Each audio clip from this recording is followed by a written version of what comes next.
live. Okay. I will call our meeting to order. There's an echo.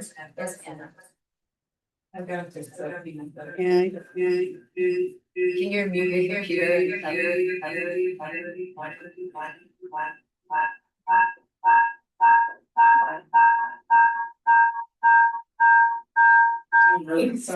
We're getting over here. What's that song? That's how they're perfect. So is it recording? Yes. Yes. Well, now everybody knows. I'm a goofball before the people. Okay. It's okay. You can't hear me serious. So. No. Okay. Perfect. All right. I couldn't anyway. Are we set? We're good. Okay. I'll try again. Call our meeting to order. It's a meeting on May 20th of the Glendale-River Hills School District Board of Education. This is our regular meeting. I'll start with roll call. We'll go right to left. Katie Avalos. Here. Carter Cromwell. Here. Carla Pennington Cross here. Danielle Bailey. Here. And Chris Robinson. Here. All board members are present and accounted for at this time. If you wish, you may stand and join in reciting the Pledge of Allegiance. I pledge allegiance to the flag of the United States of America and to the republic for which it stands, one nation, under God, indivisible, with liberty and justice for all. All right. Item 1D, agenda approval. Move to approve the agenda as presented. Second. Any comments or discussion? Motion by Karen Cromwell, second by Chris Robinson, all in favor? Aye. And then on to board meeting minutes for May 6th. I move to approve the board meeting minutes from May 6th. I'll second. Any comments or credits? I had one question, and if it's controversial, I'm not attached, but under the was it public? Just public comment. Public comments. Okay. Under public comments, the last sentence about parent Wittig says censorship of the parent Facebook group, and I've wanted to change the word of to in. So more accurately reflect Right. what was talked about. I have that same comment. Okay. So is that, if that's agreeable, that's my only suggestion. I think it's representative of Yeah. conversation. Okay. Anyone else? I also would like to propose edits to that same area. I would like it to say, comments were made by parent regarding her concerns about. Yeah. Her concerns about. And then I would do the same for the second. Comments were made by parent regarding her concerns about. And is amenable to everyone? I felt it was more accurate, right? And then under 3B, which is the ELA curriculum update, I wondered how y'all feel about naming the teachers. I had that thought. That it would be great if their names were, since they showed up and stayed quite a while at the meeting, that we could honor the specific teachers who were here by naming them. Would that be okay? Yeah. Any reason, Sam's mentioned, so I thought let's Right. give everyone their, including someone who's here again today. Yeah. Everyone's okay with that? Yep. Do you need the names or? Mm-mm. Okay. Any other suggestions? All right, motion by Karen Cromwell, second by Katie Avalos to, No, Chris and Kate. oh, Chris. I wrote down the wrong initials. Motion by Chris, second by Katie to approve the meeting minutes with revisions suggested by Danielle and Carla. All in favor? Aye. All right, and then moving on to the meeting grounding. Karen's going to lead us in a yoga grounding. Which kind of apropos of this month, that it was only afterwards that I realized this month we honor Jewish American Heritage Month, Asian and Native Health, Pacific Islander Heritage Month, and Mental Health Awareness Month. For me, 2 out of 3. Every day is Asian American Awareness Day for me, since I am, and every day is Mental Health Awareness Day for me because I live in that stew every day with some challenges in my family. So, yeah, I'm grateful to live in a district that honors all the diverse intersections of our community, and I'm grateful to have a board member who is a certified yoga instructor who has agreed to lead us in a yoga grounding tonight. Thank you. You bet. All right, I would invite everybody to either find themselves in a comfortable seat or if you choose to stand, and just allow yourself to feel grounded. If you're short like me, you might stand because I don't get grounded when I'm sitting down. Okay, just allow yourself to feel truly rooted. If you're standing, you'll root through your big toe roots, your little toe root, your heel, wrap those muscles around your legs into your belly.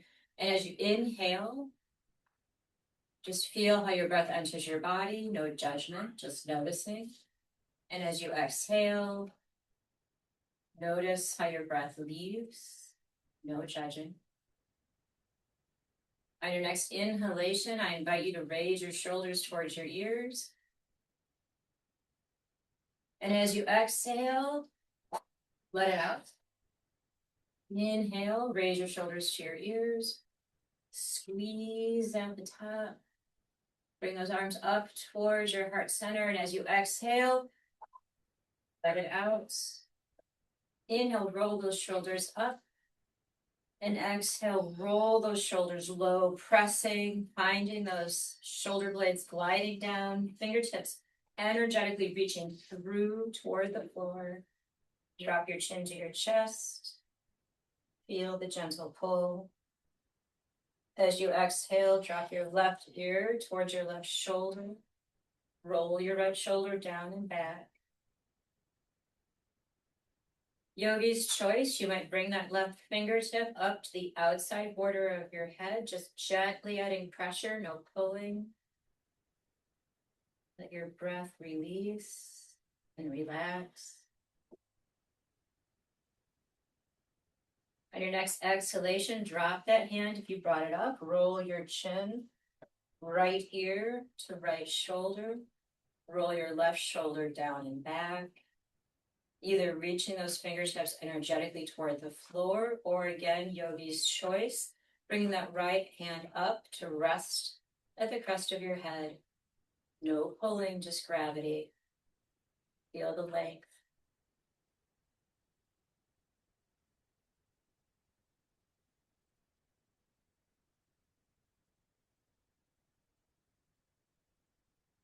In your next exhalation, gently release. Bring your head back up to center. As you inhale, reach up overhead, lifting with those fingertips, rolling those shoulders low and wide. And as you exhale, gently intertwine your hands behind your back. And then lift your arms up and away. Roll your shoulders open.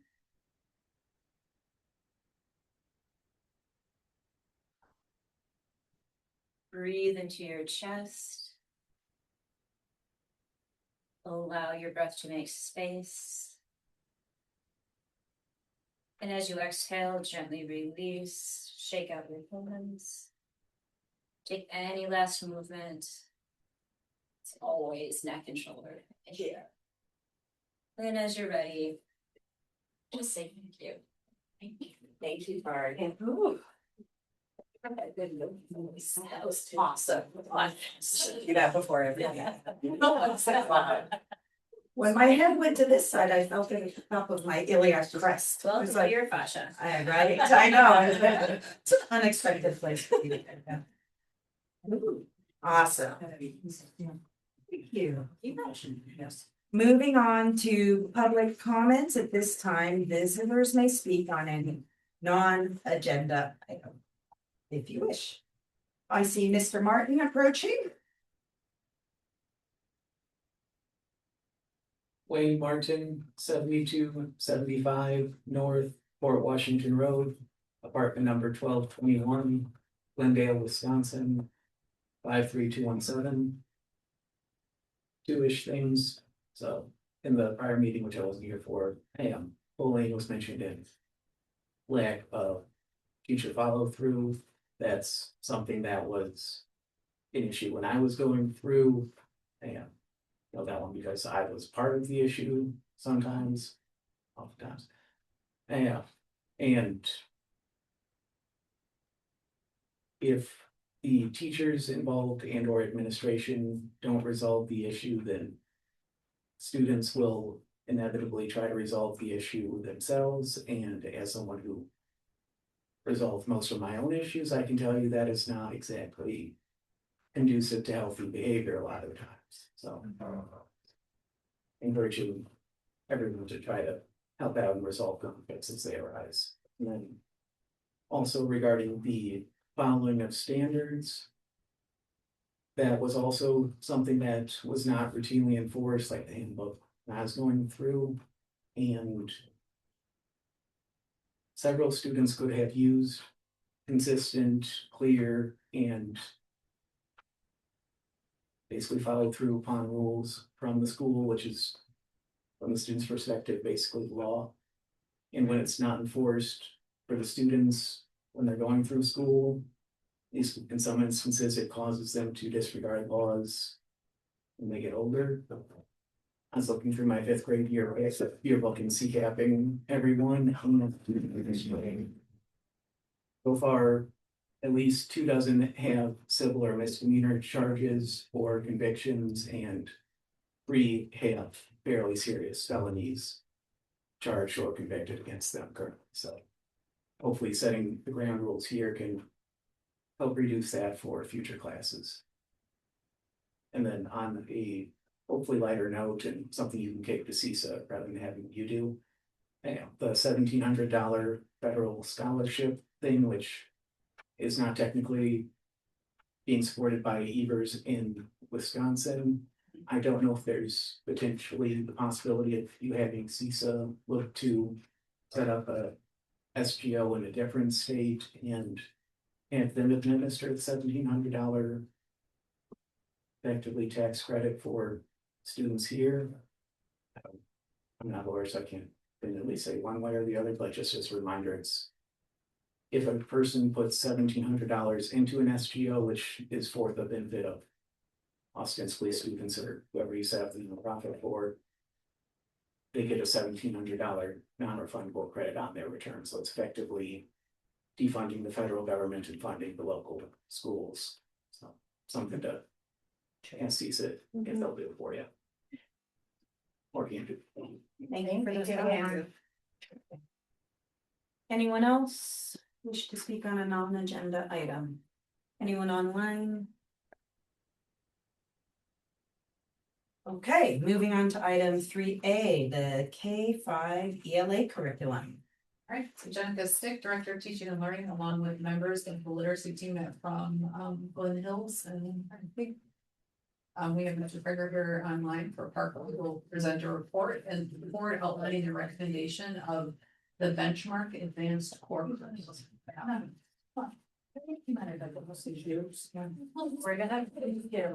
Welcome, teachers. We're always happy to have teachers here. Thanks for joining us. So today we have Dr. Church. You're doctor now. We Yes. have Congratulations. thank you, Julie Brown, 5th grade teacher, and Laura Hobbs, 8th grade teacher, and next year 4th grade. 4th grade. Oh. Writing some really good things.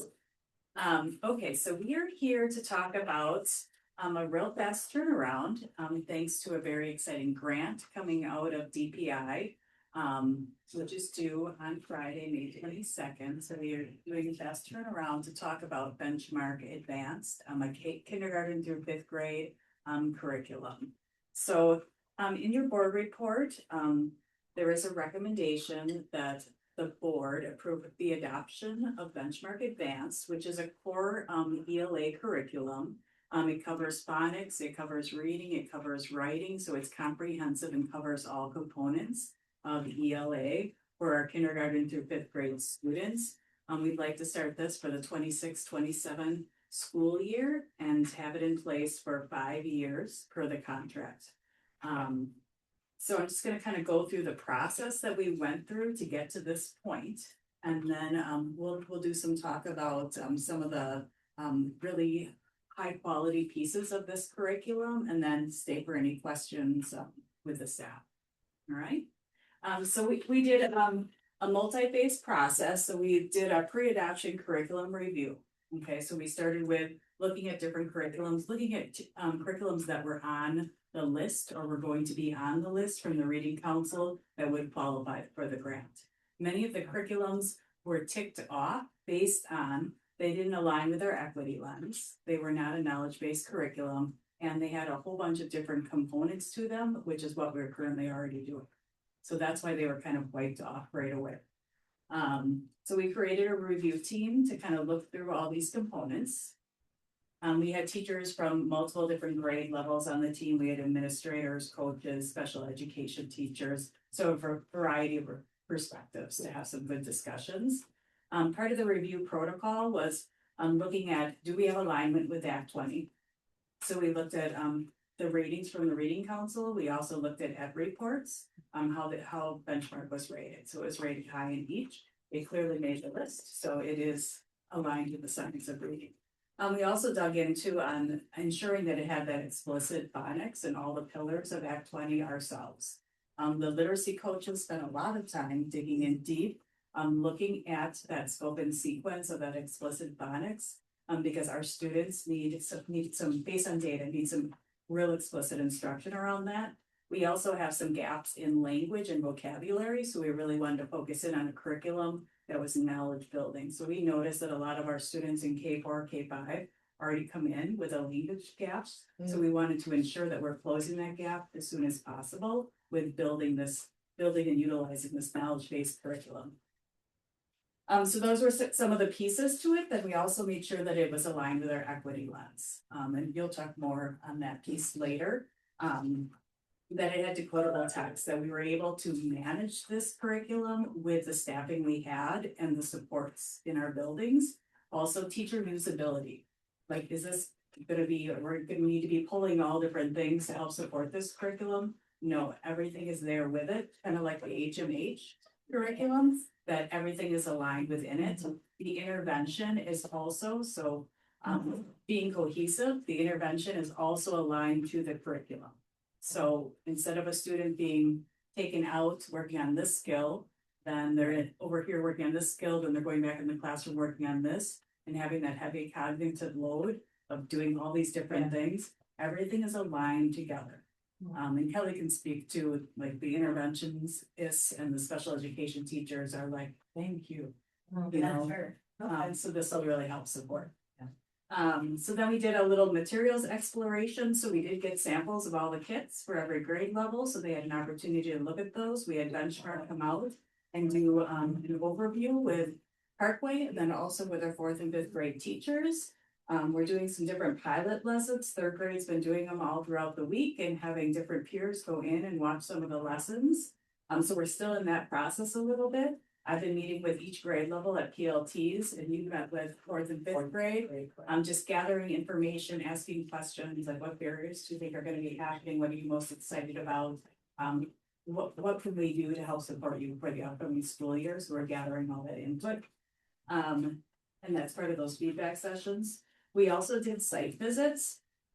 So we took teachers to Wauwatosa schools.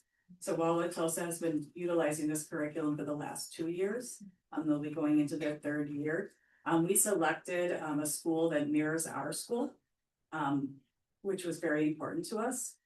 I think everyone got a lot out of those visits. They were able to talk with teachers, observe teaching in action, watch students, and see how everything worked. One thing that really excited me is like the principal talked about like even incident reports and engagement, that those have all gone down since the implementation of this curriculum, which was interesting to me. They were also a flag school based on state report card. they are not since the implementation of benchmark. So they're moving their academic data and some of their behavior data based on this. What, is that what a flag school is, just? That they were below, they were meeting expectations. Oh, okay, So they were on watch, so now they are meeting expectations. okay. For ELA. So those are a couple of the things that I saw, and I saw a lot of engagement. I went as well to the fourth grade group. So it was interesting to talk with their coaches. We also talked about some of their implementation strategies, what rocks did they have, so we don't make the same mistakes and, you know, some of those pieces. So overall, I thought the visits went well, and you all can speak to those. And then now we kind of roll into some of the highlights of it, like the alignment to Act 20. Dr. Churchill, kind of take it away. Okay, so I'm gonna share with you just what we found with the benchmark advanced curriculum and how it strongly aligns to Act 20, which makes me really excited as a coach and interventionist. The curriculum supports explicit and systematic phonics instruction from kindergarten through fifth grade. Third, fourth, and fifth grade is more word study, but the phonics is embedded. There is phonemic awareness development, which is very important. That helps supports reading skills and growing reading skills of our youngest readers. There's fluency instruction, vocabulary and language development, as Jenica discussed, reading comprehension instruction. All of that is integrated with writing. And we have data informed, again, as an interventionist makes me excited, data informed intervention systems for our students at tier 2 and at tier 3 who need extra support. And those all are aligned to our 5 pillars of reading instruction. So when we're looking at solid reading instruction and what we look for in curriculum, we want curriculum that hits those major 5 areas, which are phonics, phonemic awareness, fluency, comprehension, and vocabulary. And benchmark does that in a very cohesive way. When we look specifically at some of the pieces within the curriculum, the coaches and interventionists and teachers noted that there was decodable text alignment that is available for every single classroom. There is knowledge building and systematic knowledge building across grade levels and units, not only horizontally, but vertically, which is really important. So from kindergarten through fifth grade, they will be focused on very specific units of knowledge that replicate and spiral as students go through kindergarten through fifth grade in our district. And of course, having that explicit and systematic phonics instruction is evident every day with our earliest readers in early literacy. We have structured literacy routines. What's important is we have much explicit modeling, and there's the use of gradual release practices, which is the teacher is modeling the skill, we do together as a class, and then there's the time for independent practice and work, especially with structured literacy and phonics. We see embedded in the curriculum small group differentiation opportunities and ongoing progress monitoring. So all of those elements, thinking about our 5 pillars, thinking about what Act 20 is asking of schools, because that's what we know makes good readers. Benchmark is able to fill all of those pieces within one coherent curriculum. So that's what makes me excited as a teacher, as a coach, and as an interventionist.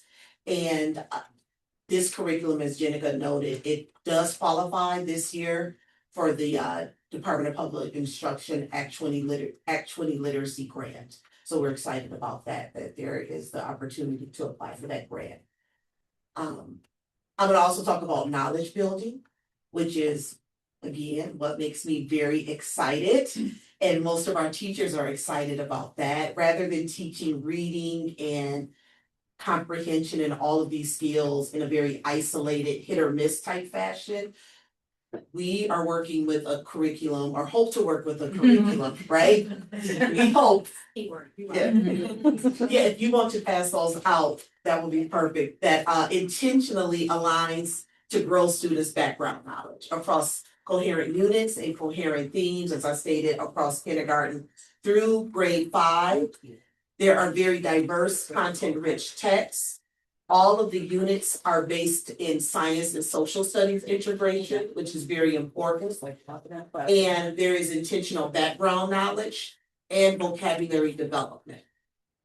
So what Jenica is passing out now is kind of snapshot of the units that you can see in the curriculum across kindergarten through fifth grade. There are 10 units. And each unit, regardless of kindergarten through fifth grade, there'll be a life science unit where children gain knowledge and skills as they grow from kindergarten through fifth grade. There is a character matters unit that is more about literary texts, where they focus on those standards. There is a government and citizenship unit, which is exciting because that ties directly into social studies. Perspectives in literature, so it flip-flops in between informational standards and our literature standards, which is very nice. They get a good balance of each. Technology and society, we know the kids are excited about their technology and how to use technological tools. There's a whole unit about themes across culture, history, culture, and geography, earth science, economics, and physical science. And what is, as I stated before, what is really nice is we see these units spiral kindergarten through sixth grade, and the students are building common background knowledge, common vocabulary, common language, common discussion frames, and all of those pieces help make proficient readers.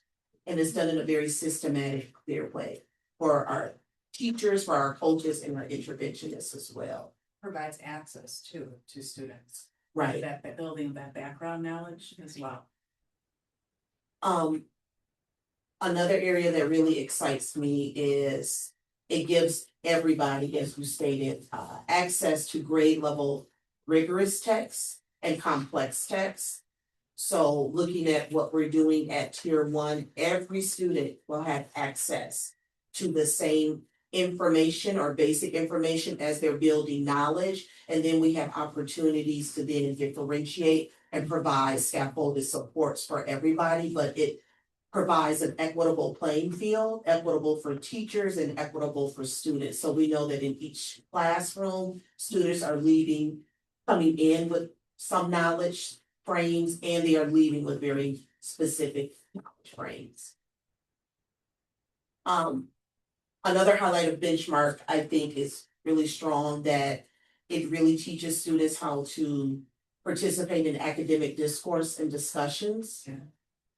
There are many frames that we will be in the first unit, no matter what grade you're looking at, kindergarten through fifth grade. The first unit of the school year is setting up academic routines to support students in academic discussions and responding to reading and using metacognitive strategies in reading.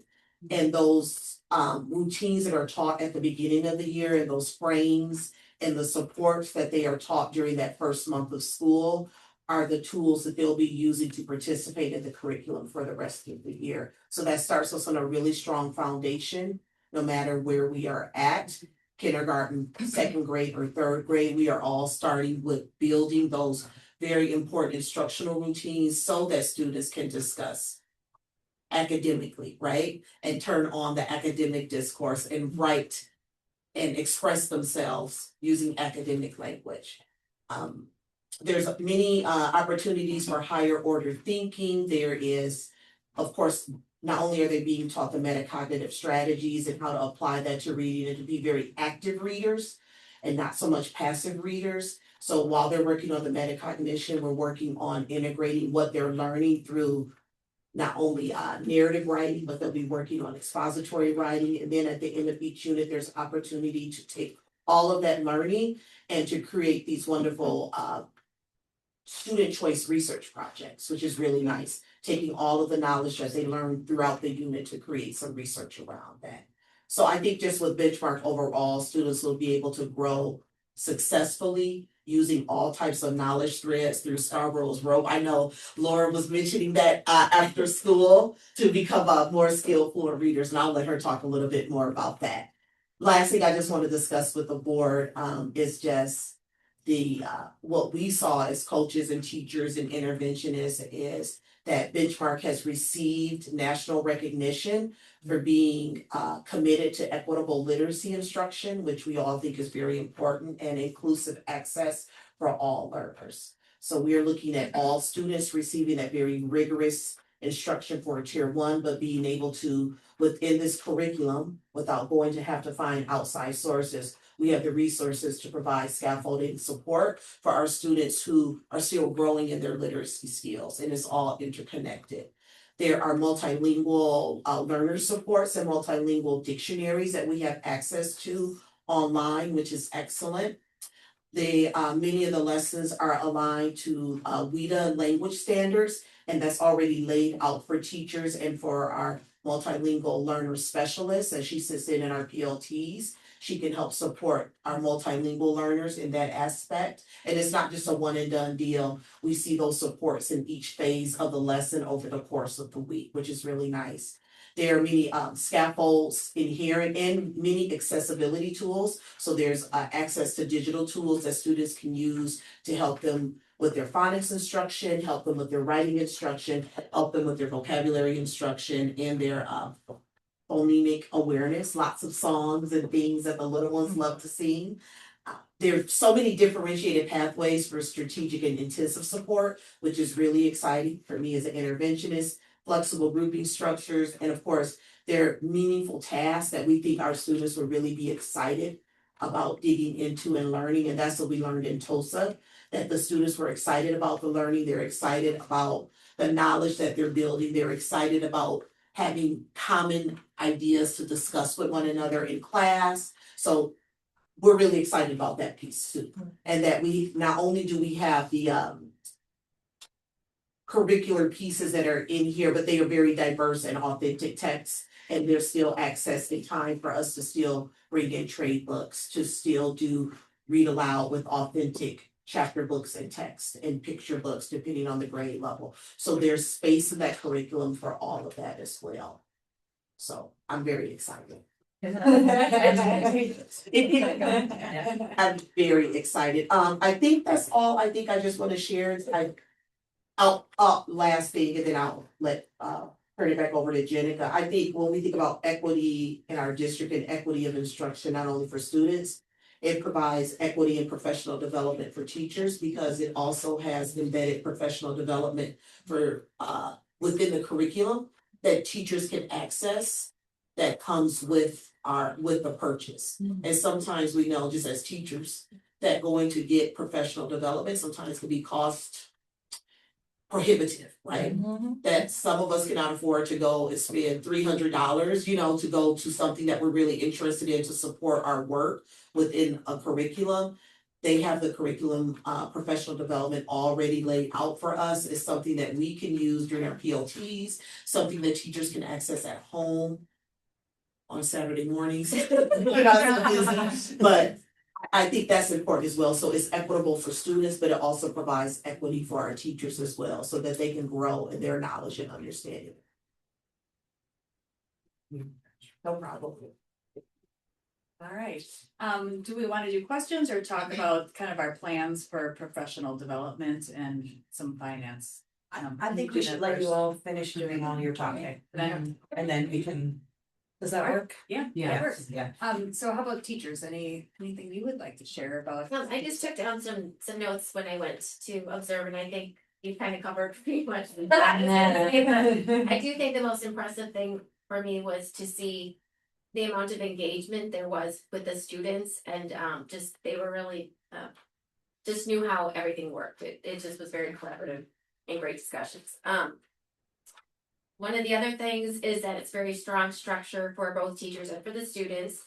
I also like that they were 3-week units, but they were very rigorous for both the students and for the teachers to help build the knowledge, but then we can kind of move on and we're not kind of stagnant at this 6 or 7 week kind of unit. The lessons are clearly laid out with scripts, so we can focus on what's the essential learning we have. We saw again in students that were using reading strategies and working with teachers to understand and help their knowledge of learning.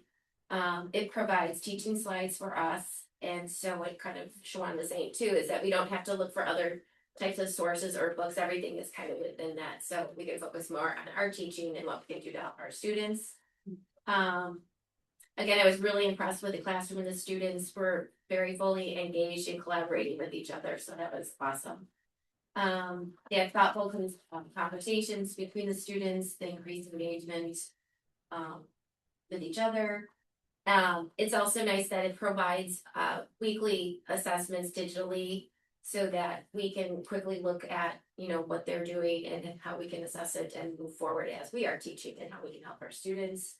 And again, it also allows for language support differentiation for all the reading, writing, word study.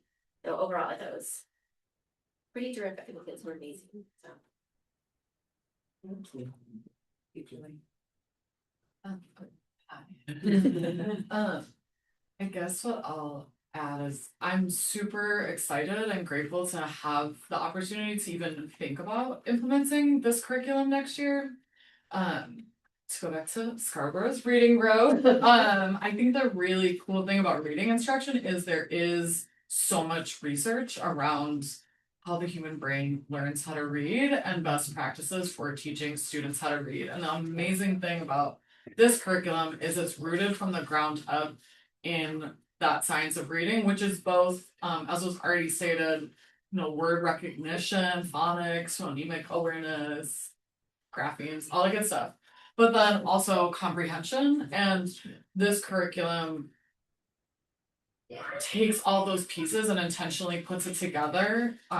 It's not a curriculum where, things have been changed and we're trying to make it fit with the science of reading, even though it came from a background of like QAing or something else. Like, this is intentionally put together with all of this in mind. And I think one of the most difficult things, and one thing like we talk about a lot, is that teaching a student to understand the word recognition part is something that I think we're all really good at, and that's something that's okay, you go through all of these steps, but sometimes that comprehension part can be the most difficult part. Is that part where it's all going on internally. And the really cool thing that I saw when we went on the tour was the kids talking about that internal comprehension work. Like, they were reading something about Pompeii, and like we were talking about background knowledge, right? You need like a schema to connect what you're reading to for it to be meaningful. And a student raised their hand, they're like, oh my gosh, that picture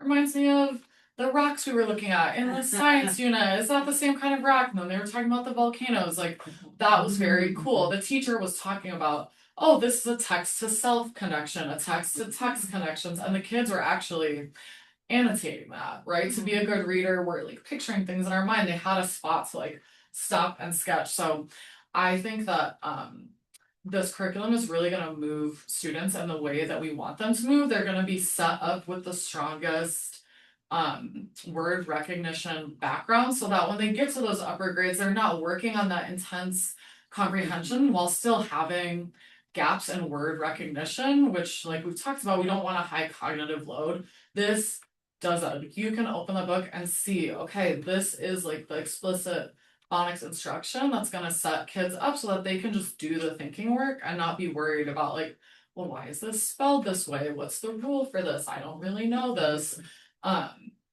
And I would love to teach this curriculum. Like, when they asked me to go to fourth grade, I was like, what curriculum are we going to use? Is it something I can stand behind? Yeah. Is it something that like I would want my own kid being taught with, right? Do I think she would be successful? And when I saw this, it's like, oh my gosh, I hope we get this. Like, what can I do to help? Because this is something I would feel comfortable teaching my child with. I think that she would get a lot out of it. And I think all the kids in our district would get a lot out of this and be really successful, confident readers. So I hope you guys approve it because it's really good.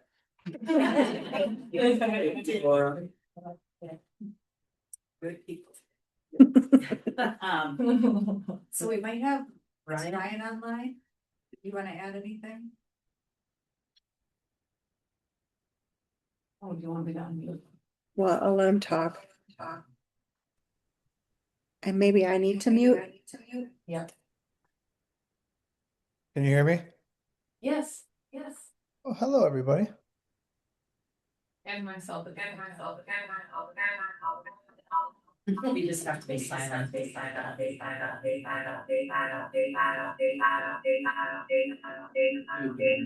I'm afraid to say something because this echo is crazy. All right, Diana, might be afraid. He won't be able to talk on mine. If we're just Just quiet, yourself. can we do it? If we're all quiet, it should be fine. Can you hear me now?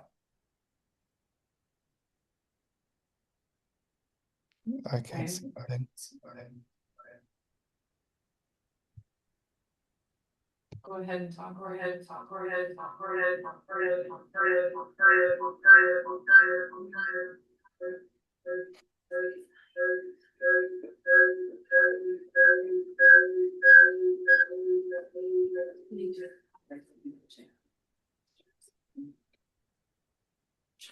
While you're figuring that out, should I just keep going with, yes, have him on if he likes the curriculum as much as anything. Maybe he could, write a comment and we could read it. Phone and I'll put them on speaker.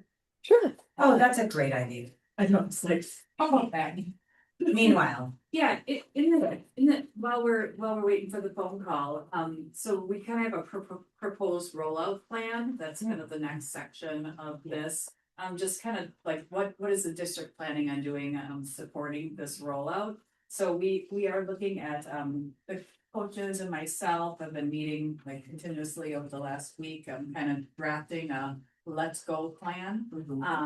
And looking at, a lot of work during the summer, so we're working on getting a classroom grade level teacher, 1 or 2 teachers to do some unit internalizations with us, so they can be a teacher lead to help roll some of this out.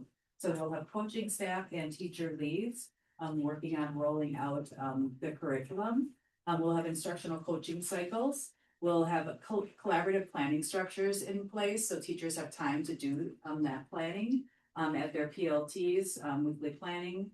And then also doing some of that ongoing embedded PD. So there's like 2 1.5 hour videos that they'll have access to once it's purchased. Then there's a half day training for K1, then a half day training for 2, 3. And then also thinking about what else do teachers need? So how to set up your classroom for a benchmark, coming up with that. Giving them time to set up their classroom for benchmark, thinking about all those different pieces so that we are ready to start the school year off with a strong start. Thinking about different focuses for the beginning of the school year. We're gonna focus on the framework. So that's gonna be our focus. Then we're gonna roll into the next piece, then the next piece, because you can't do everything all at once. So just taking those bite-sized pieces as we roll through it. I'm thinking about what are we assessing so we can lay that out for teachers. There are so many assessments, we have to skinny it up, right? We can't do every assessment that's in benchmark, so we're gonna think about what are our priority standards and our essential standards and align it to that. So doing some of that work in the summer so that we're ready to roll during the school year. And then also setting up those feedback loops with classroom teachers so that we are checking in on our teachers to see how they're doing, what do we need to change and what supports do they need in order to make this successful for not just them, but for our students. And then some of those key supports is like, we're gonna do that daily phonics instruction. So that's like an expectation, sticking to the structured literacy blocks. So in our schedules, we're scheduling it actually out, like going back to our schedules, looking at how do we schedule benchmark out within the day and getting that all cleaned up. Redoing our assessment, right? So based off of some of benchmark, just aligning it because we don't wanna do what we were doing. We want to do what's already happening within the classroom. So we're not doing an extra assessment. Again, weekly collaborative planning, instructional coaching support. We have been meeting with all the grade levels. So, and we've been doing like a temperature check, just asking, what do you think? Like, how are you feeling about this, rolling this out next year? So, and I did like a online, you got a 4th and 5th grade were in person, but I asked them to fill out a Google form. So 23 out of 32 teachers, it was a 10 scale was, can't wait, I'm jumping in. Down to 1, I'm not coming back. And 5 was I'm lukewarm. Well, yeah. I was There's lukewarm. options, right? Is it correlated to the curriculum? Yep, yeah, like I just can't do it, no way. You know? But nobody chose that. No, Yeah. no. Oh, I thought that somebody. She's saying that's what the scale is. Oh, Yeah. So Right, I was like, we who had chose that? 3 people that rated it 10. We had 3 people that rated it 9. We had 9 people rated an 8. We had 5 people rated a 7, we had 1 person rated a 6, and 2 rated a 5. That's fair. So when you look at it, and then even through conversation, some people have said to me, you know, I rated it a 5 because I'm just nervous. You know, to do a new curriculum. Sure. It's not about the curriculum, it's about change, right? So overall, I think the temperature check was very telling. I did also have a staff meeting at Parkway and just went through the score report and said, hey, this is what's happening. Anybody need to talk to me? Anybody have any feelings? So I did not get any. You didn't bring any of them here tonight. I tried to get Parkway. We can talk to our cat some more tomorrow. Well, Brian is trying to talk to Yeah. us. Yes. Oh, okay. Ryan, yes, he's trying his best. All right, We'll let Ryan go and then we'll talk finance. Brian, are you want to chime in here? Or people up there that are super knowledgeable, but I mean, speaking from Parkway's highlight that, you know, Jenica just shared, I think rigor was a key highlight that we talked about consistently.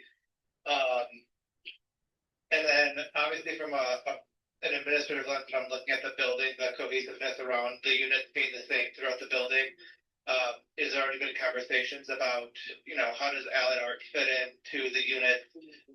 There's a true ability to create like a literacy culture when you have a curriculum like this, which I think is really cool.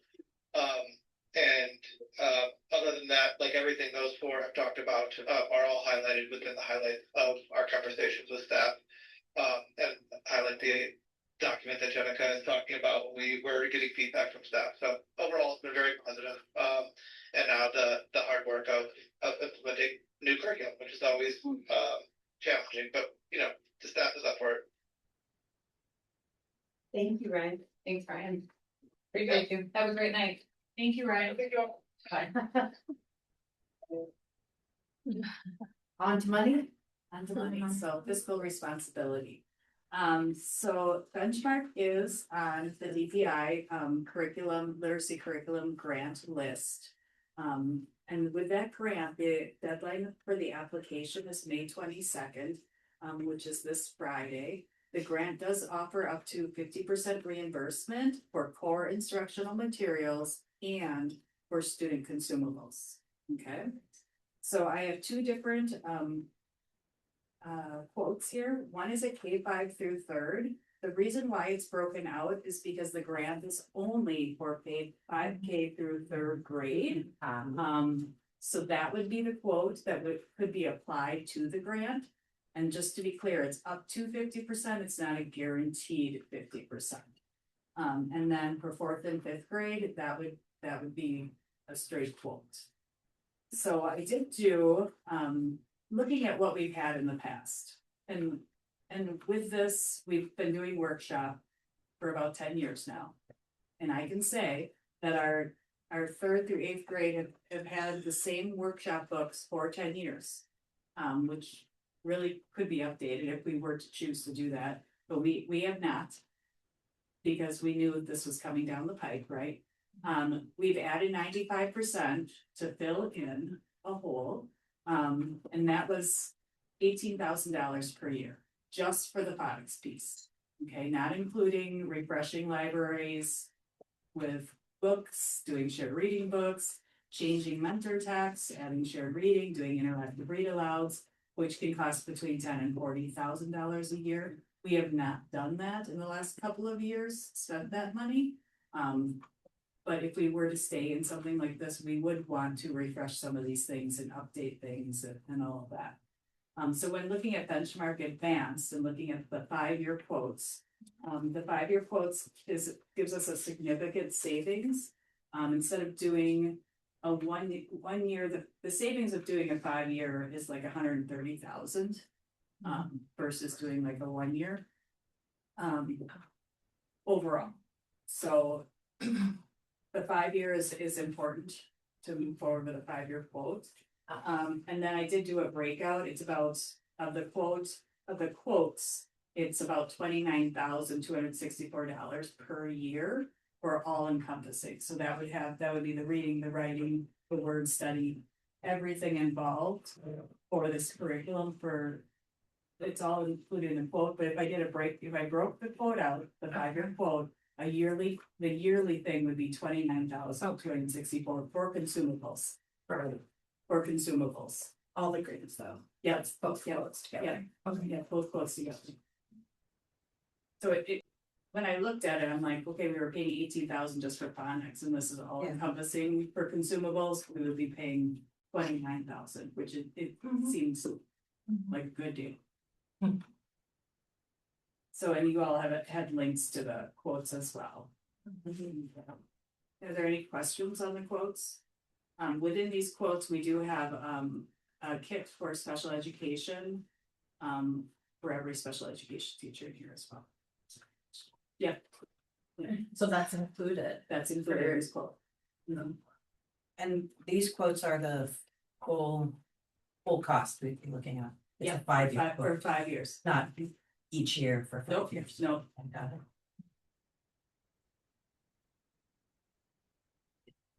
Okay, time for the roundtable. Ready for questions? Katie, you're next in my roundtable. list. I actually have questions. My first question is, how does this then transition into the program for the older grades that we're using? Like, Yeah. because this is really, like, we're doing the same thing year to year to year, and then they're gonna hit 6th grade, and that's gonna be different. So what does that look like? I'd love to do. What's a cut? Yes, we have the right teacher here for that. Yes. Yeah. I was really excited about this curriculum because I think it moves into our 8th grade curriculum really nicely in a way that our current curriculum doesn't. So this curriculum has a lot of the same expectations of students in terms of annotating and the type of annotating that they are doing. So when I was in the tour of the classroom, they were having a lot of similar conversations to like what we're doing with the Heinemann curriculum, and they're doing a lot of the same type of annotating. So I thought, wow, these kids are going to be really ready for this in a way that I think this year, to be frank, like our 8th graders struggled with because they've never been asked to do it in that way before. This is also like that whole class discussion where students are all reading one piece and then they're expected to talk about it and go back in the text and show their evidence. So I think that they're really comparable in terms of like that knowledge building piece. When I looked through here, for instance, if you look at the 5th unit, technology and society, that is one of our 8th grade units is technology and talking about these questions or like perspectives in literature, that 4th unit when they get into 8th grade.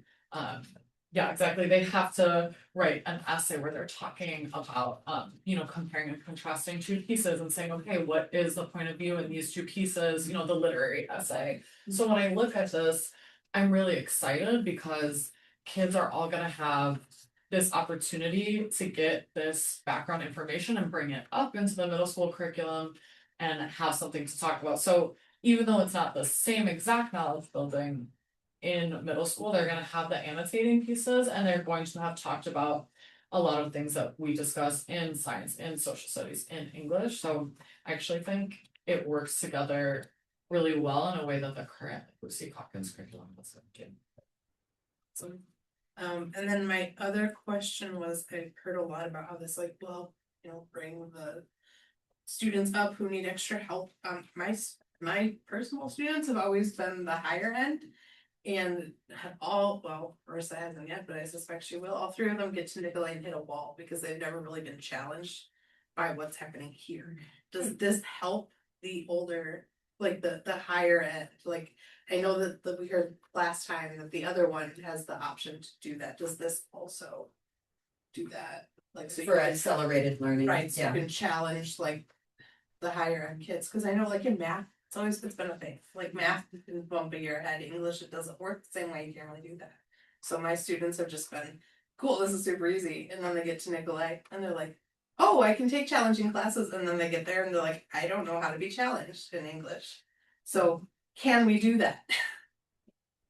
I would speak even from when I have previewed the curriculum, kindergarten, 1st, 2nd grade, there's opportunity for enrichment even with the phonics. Okay. To push those students ahead as well. And I should have mentioned that, so I apologize. No, it's fine. Yeah, I was thinking about that. We always think about students who may need support, Yeah. but what about the Yeah. kids who need Yeah. acceleration? Yeah. And there's also that opportunity in the units as well for students to get that accelerated support and accelerated push, especially when we get to that research piece that is very, like I said, it's very student centered, and they're really taught how to go through that research process. But even within the text, there are the texts that are available. There are high leverage texts as well that they're exposed to as well. So what's laid out really nicely is the text complexity bands in the unit, and it's laid out very clearly, like they start here and the bands increase not only for students who need that acceleration, but for all of our students, right? So there's opportunity for supporting growing students, and there's also the opportunity to accelerate as well. Yes. Which is very exciting. If I cannot say it enough. Right, Very I would exciting. love for that to be happening. It's Yeah. right there for teachers to Okay. access, just. Awesome. And you're not scrambling and looking for Right. supplies or looking for resources. I think that's what helps, like Julie stated so well, because it's already there for teachers. Then you can really focus on what we can do to move the students forward, what we can do to push students. We're not using our time looking for the resources to support them. They're naturally embedded within a curriculum. So you can really focus on your teaching and learning and being a responsive educator. Awesome. I love that. Thank you. Those were my questions. So I mean, it sounds amazing. I guess I would ask how much of this is technology based versus paper? And at what grade level are we expecting like high levels of tech investment, if any? For the kids, like when they're interfacing with. I'd be happy, because you don't want to put it technology. Yeah, you go. So we are going low tech. Yeah. With this. Yeah. They do have a lot of options to do some like tests that an e-test or something Yeah. like that, but we're choosing to do low tech with this. They'll be writing, handwriting, some writing Thank you for in my little in the OT mark. books that come. So less computers. Excellent. Nice. Okay. Yeah. And are the K-fibers expected to do online No. assessments? Okay. No. No, we're trying to do no online assessment, so we'll be doing writing assessments or writing about reading and all Right. of those types of things. There's all paper assessments as Yeah. well within the curriculum. And just to clarify for anyone paying attention, obviously if students need accommodations or need to be empowered through technology, then we're not disempowering them, but absolutely.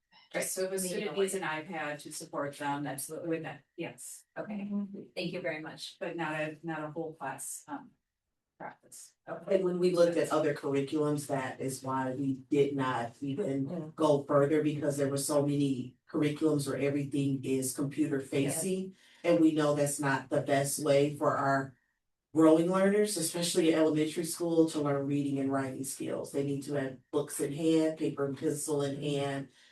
All of that connects the neural pathways, what we learned about brain research and what we know about best practices for young readers and learners. They need to have materials in hand. So the coaches were very, again, I don't want to keep oversaying the word excited, but this curriculum, that was one of our main questions. How much is this online? Do we need to be online for students to participate in the curriculum? And the answer is no. Only if necessary through accommodations to help scaffold. And even with like the slide decks, they're really just for the phonics, so teachers will be using document cameras, having a text up on the screen, reading a text, yeah, so it's. And the phonics is very hands-on, manipulative, tools in hand, magnetic tiles, that kind of work. Especially for our kindergarten through second grade. I know, we're all happy.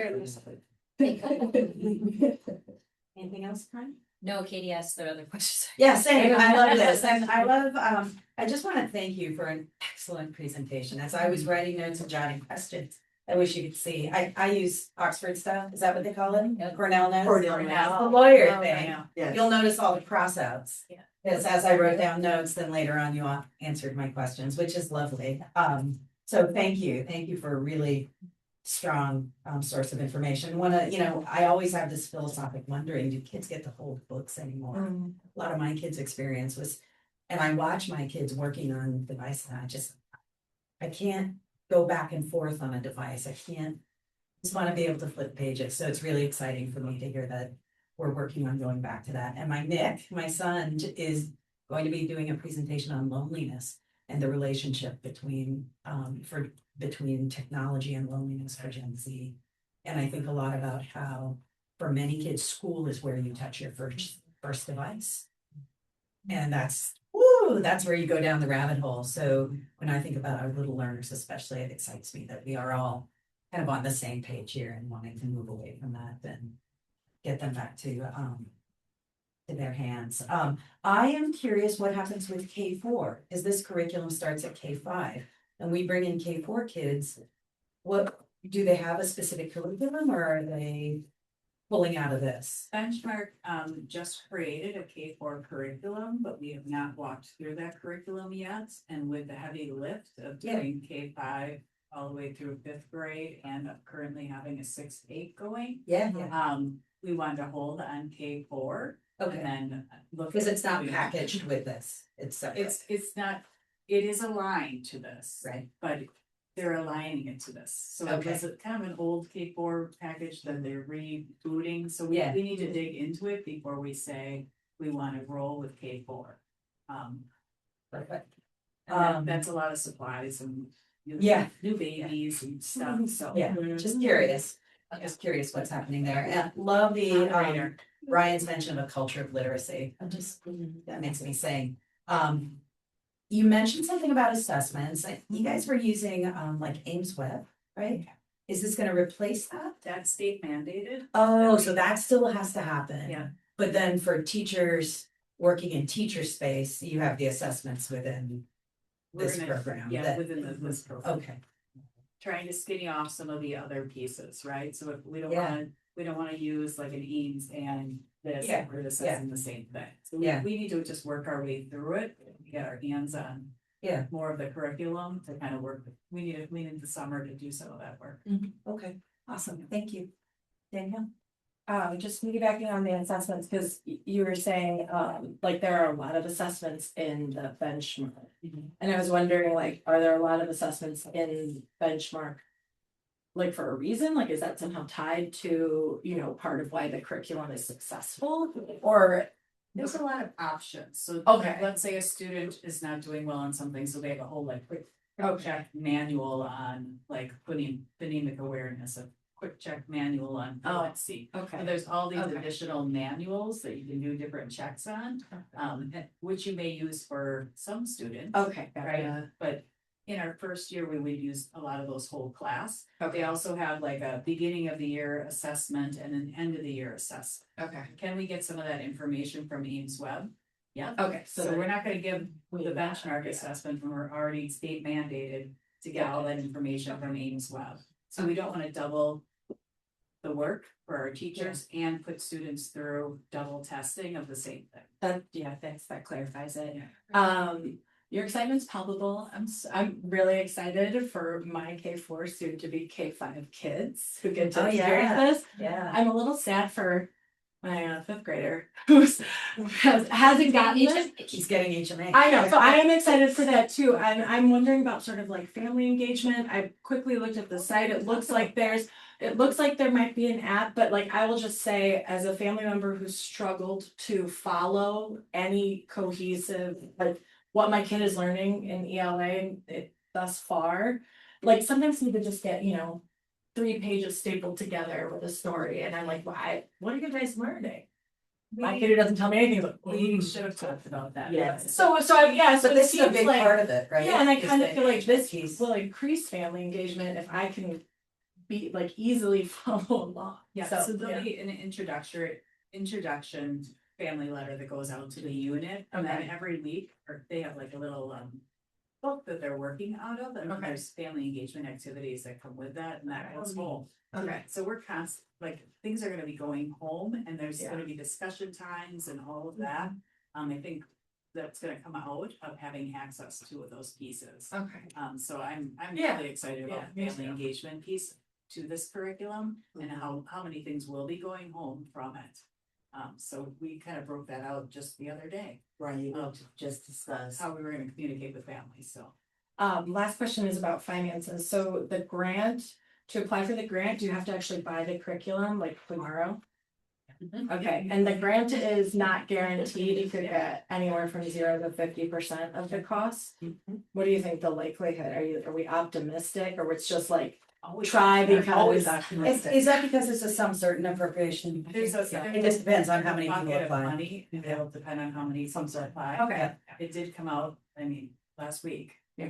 And the due date is. Oh, it came out last. Yeah, that's why this is right. right. The odds are a little bit And better they're- though. Yeah, and they're gonna close it, Okay. and then they're gonna open it again in July. That's why we wanted to get on it now, to be more certain that we You would made get. another. That's what we're.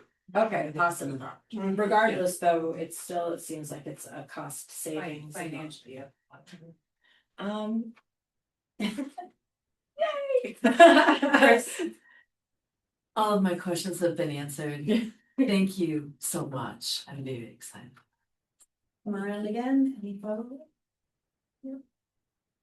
All right, any visitors? I'm so sorry. I have visitors written on this. Have any questions, Mr. Martin? Just one question, it's more budget thing, but if you don't get full 50% reimbursement, are you allowed to apply for the second round to get additional money or no? Or not no? I don't know. Yeah. I would have to find out. Hopefully get 50%, it's not. I have all these philosophical ruminations I'm not gonna fill the space with, but I'm excited by the assessment model that you ferreted out because it draws teachers in. Right, it forces you in some ways, it encourages you, motivates you to see the children individually before you and then seek out the tool that can help you serve that student best. And that's the first time I've heard about that in a curriculum. I don't know if it's common in modern curriculums, but it's just neat. I didn't know and thought of it from that perspective. So I appreciate that share. It's interesting. Yep. Okay. Thank you. Now we are ready for a motion if anyone wishes to make one. Move to approve benchmark advanced care curriculum for the 2026 to 2031 school years. I second. Invest. Emphatic. Motion to emphatically approve. I think that was a friendly amendment. Okay, any further discussion? Just thank you for all of your work. Thank you. Thank you. Thank you. And thanks for bringing us one that we can be excited about. Yeah. Another. Our kids grew up on reader writer workshop. And it did suck, but room for growth. room for improvement. My 20-year-old recently did a bunch of cognitive testing and he like reads super duper well. His comprehension super high. My pronunciation is great too. And his phonemic awareness is like garbage. And I said, that has nothing to do with how your brain works. That is the era in which you went to school. Yeah, that's true. So I'm really glad that we're bringing that back in. Yes. In a balanced In a balanced way. Yeah, exactly. All right, motion by Karen Cromwell, second by Danielle Bailey to approve the benchmark advanced core curriculum for 26 through 31. All in favor? Aye. I hear 5 ayes, motion carries. Thank you for your time. Thank you, Kelly. And just best of luck with your new toys. All right. Next, item 5A, German teacher agreement. We're just gonna keep going. Yeah. Because we got a lot to do.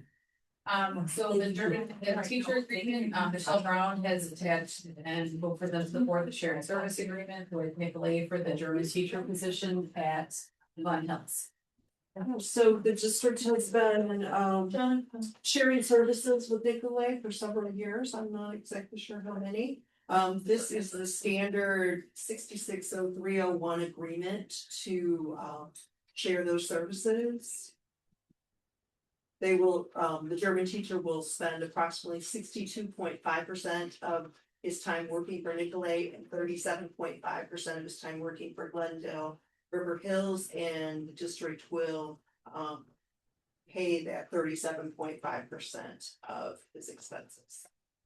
Salary and benefits. I did not get that. Right.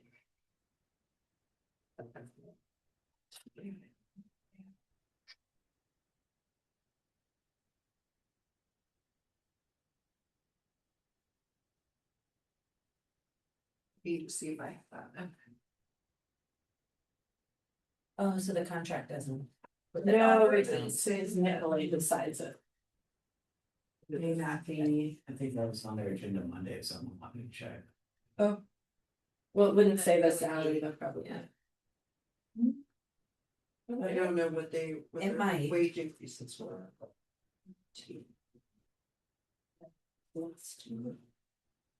I don't know, actually.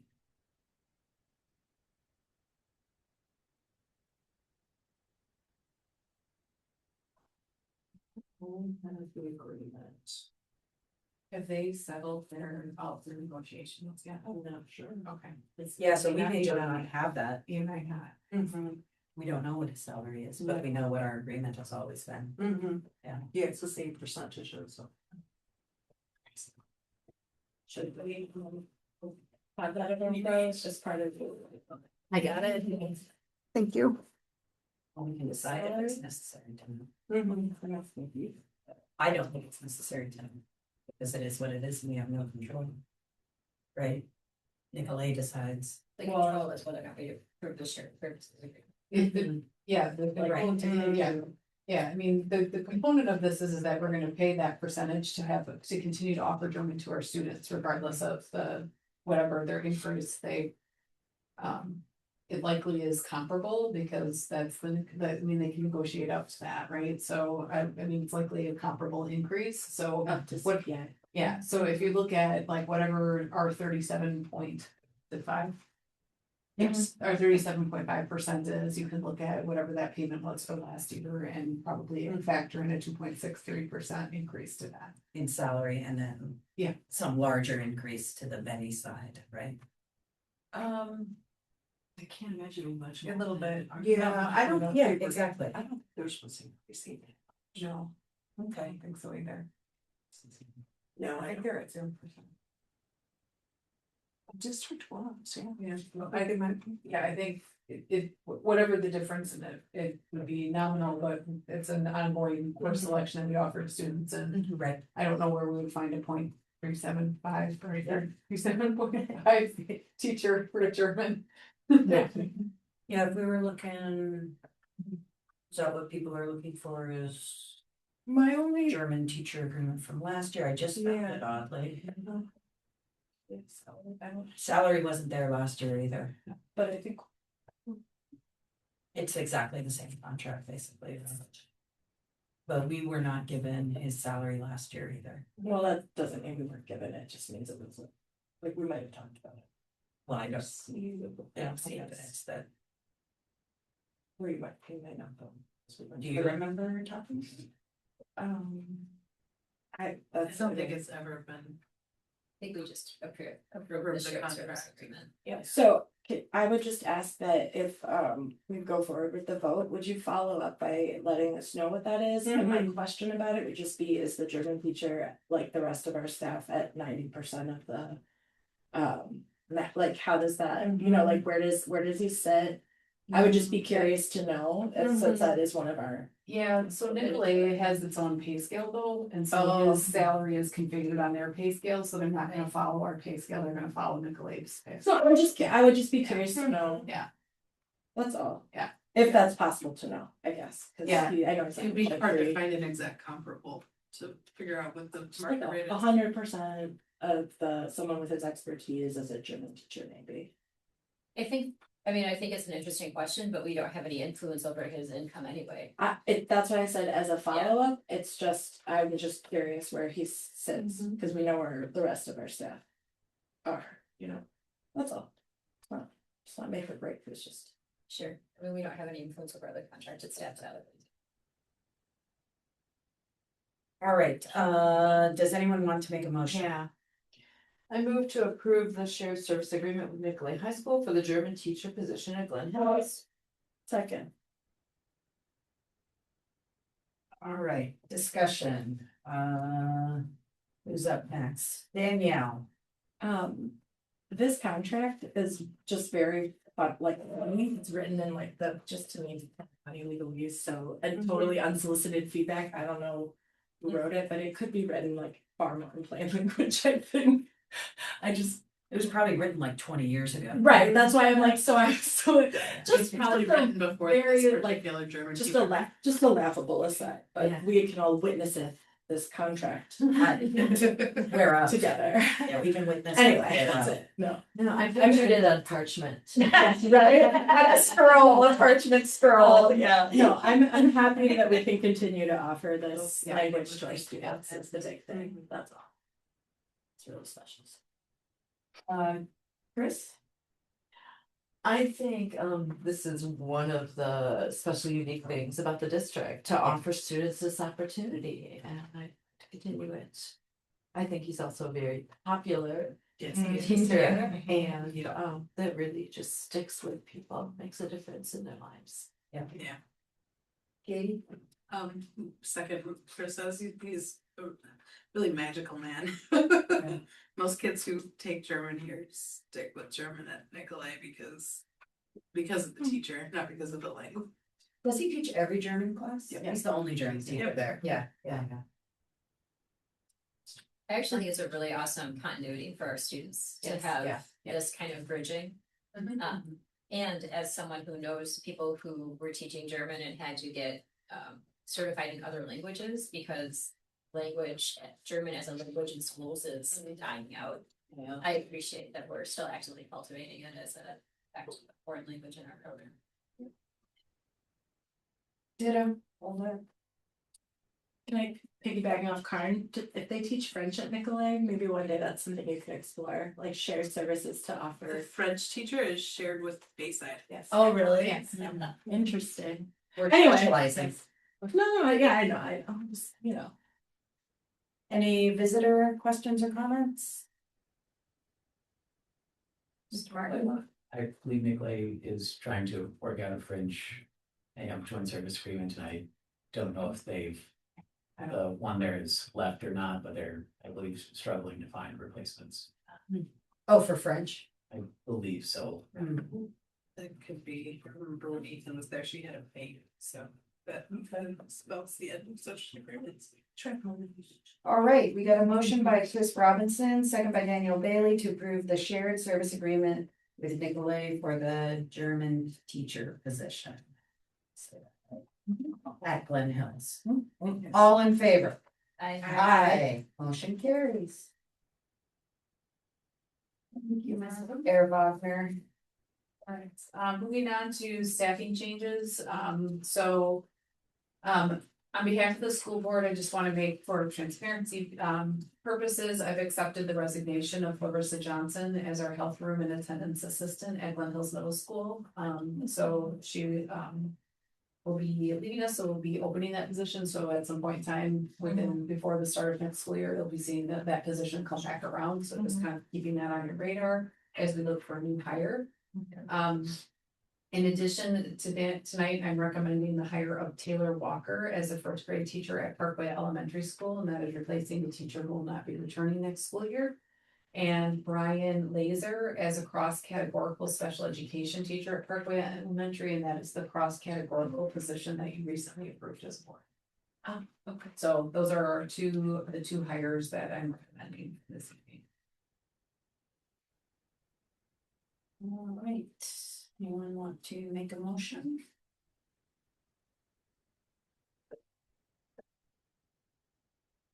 I move to recommend the hire of Taylor Walker as first grade teacher at Parkway Elementary, both together, is that okay?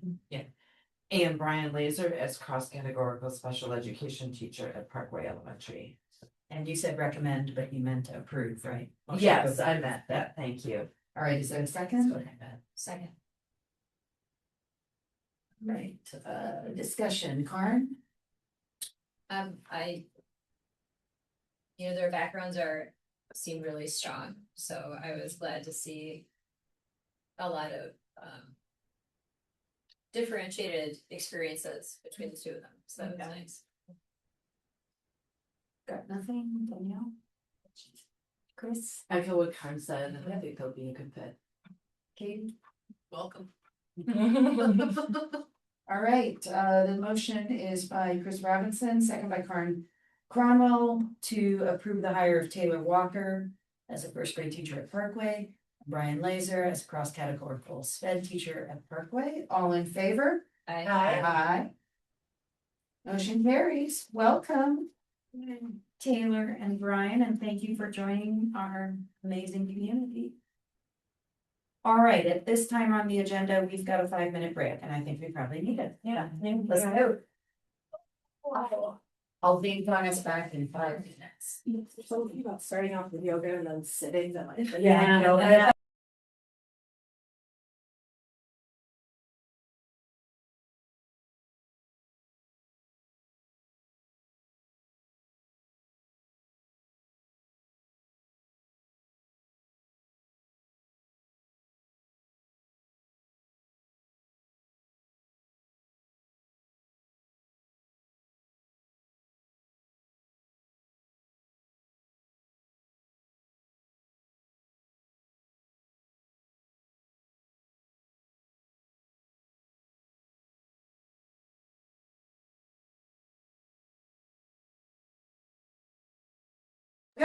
We're live. We're back in session. Thank you, everyone, for making it back on time. Moving on to item 7A, April financials.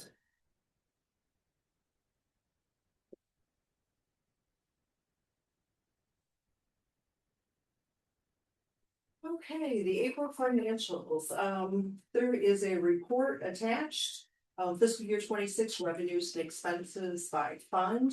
This is showing, from the start of the fiscal year, July 1st, 2025 through April 30th, 2026. And, the reports that are attached are summed up by the 3-digit revenue source and 3-digit expense object. For the general fund, through April, actual revenue received $13,395,150, and actual expenses, $254,242. Special projects fund, the revenues, $12,403, expenditures, $42,209. Special education revenues, $3,482,644, and expenses of $3,304,006.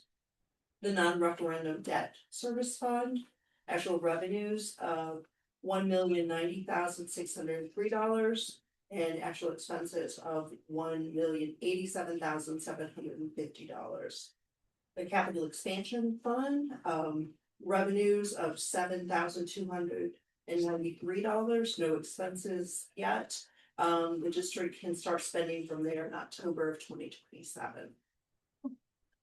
Food service fund, actual revenues of $316,773, and expenses of $271,097. And then the community service fund, revenues of $271,955, and expenses of $298,908. The accounts payable disbursement checks. There's a report attached that goes line by line, check by check. This totaled $1,293,796.41. Of that amount, there were credit card charges included there of $14,907.27. And then there's also a credit card report separate. And that was for that $14,907.27. There's a little more detail on that. And then the summary of paid benefits and disbursements for April. That's also showing from July 1st, 2025 through April 30th, 2026, month by month. And the disbursements for the month of April totaled $1,621,301.83. And then attached is the April 30th, 2026 bank balances. And that cash and investment balance total was $9,483,651.40. And then attached is the budget. Okay, thank you, Michelle. I never know which way to go. Do we make a motion first and then go around and ask questions? That's what we should do. I think that's technically the right way to do it. So someone should make a motion. Sometimes we forget and we talk first. I move to approve revenues, expenditures and payroll for April 2026 as presented. Second. All right.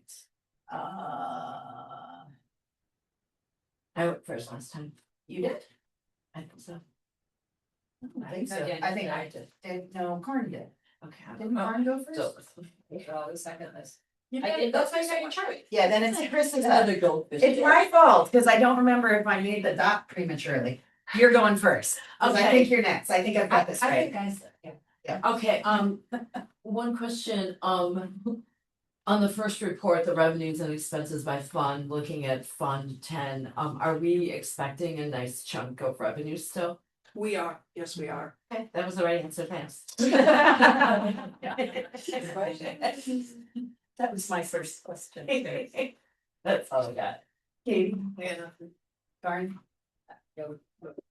That was exactly my question. Where does that money come from? Is it state aid that we're waiting for? Property taxes is a large piece, and then Oh, we yes, still open have a chunk enrollment. of property tax coming. Mhm. Oh, Yeah, and open enrollment is 7 in June. okay. Property taxes, and then there's computer aid, state, That's about 311,000. Yeah, So spotty. so there's quite a bit. Okay. Then the other big question is, how are we doing? Like, do you think we're gonna come in on budget? What's your feel? Yes, I do, I do. And sped expenses, we made a good guess. Yeah, yeah, I So- did an estimate, pretty much, you know, how many, what is salaries outstanding need to be paid, what are benefits, transportation, food service, just almost everything we have, and I believe we'll come in on budget. Awesome. And sped, I think, is where we have the biggest question marks, right? But it's looking good there too. Yeah, we're still waiting to see what the state is going to Oh. pay. Yeah, You know, they exactly. showed our recent payments, all of Right. our categorical A's, but what is that remaining balance going to be? The percentages. Yeah, yeah.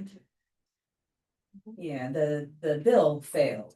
Right. Well, I don't know if it was a bill, the recommendation for spending down surplus, so. I thought they were petitioning to like go back. But good for them. I hope they find a solution at work. But yeah, okay, that's all I've got. Danielle? Nothing, thank you. Anyone else? Members of the public looking at you, Mr. Martin? For that bill that did pass the Assembly but not the Senate, I believe only the governor can recall a special session to get something going, and who knows if when, but fingers crossed, you do get full funding for the promised percentage. And for the AP report and reflections there, they're on page 3 and 6, look to be multiple snowplow services. Yes. I had not seen snowplow services yet, so I believe they waited till the end of the season and billed us. And hopefully they didn't charge any interest or. No, they did not. On page number 6, there was a line for broken glass. Do you know who or what caused that, or? I think there was a broken window. Page 6. There is. Last page reports. Yeah. I don't remember what the scenario was. Do you know who it was, or you find out later, hopefully you can bill them. Yeah, typically, if there's something that is broken intentionally by a student, then we bill the family for that. Through their campus account to try to recoup those funds. I don't know whether or not something's been billed at this point, but we probably have not received the funds for it. And then last one on page 14, there's monitoring bill from Qualified Safe and Lock. What service does that provide district? District they're modified as monitoring our alarms now, JCI was. And there is a cellular device that was able to be put on a panel. Downstairs, I apologize. That's how I would describe it. Much a bit for the panel. That will monitor our alarms at a much lower cost than what we were. So that has been changed. And that was a recommendation by Source One. Gentleman working Source. They've done a great job of blowing up our phones anytime the phone goes off. Yeah. You mean the phones, your phone's all ding dong? Pretty much, yeah. Yeah, got it, yeah. All right, anything else? Anyone online? No questions online. All right, thank you. So we've got a motion by Karen Cronwell with a second by Chris Robinson to approve the revenues, expenditures and payroll for April 2026. All in favor? Aye. Motion carries. Thank you, Michelle, as always. There are no gifts, grants, or bequests this month, so moving on to 7C, Food Service Management Company Contract Extension. So the district is contracted with Aramark for food service management services. And that was put out to bid prior to for the 23-24 school year. Attached to this document is that original proposal.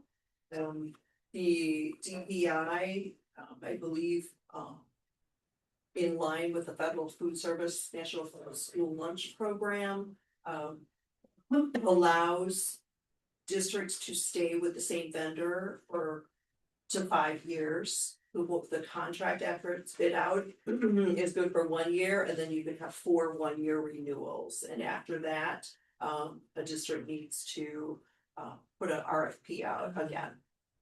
So the DPI also monitors, or I should say, regulates what an increase to the food service contracts can be. And this year it was 3%, or another number that was 4%. And they were actually going to let the food service companies charge the 4%, but Aramark came in and said, no, we're just gonna do a 3%. So they actually did increase it less than what they would have been able to under the GPI. So attached here is the previous renewals, and then renewal for year 3, the 26-27 year. And they're showing like a 2.99% increase. So showing breakfast prices going from $2.40 to $2.47, rounding to $2.48. Lunch prices going up to $4.75 from $4.61, and then non-program food equivalents going from the same as lunch price, $4.61 or 62 cents to $4.75. And the non-program food equivalent is the a la carte or any catering that they would do.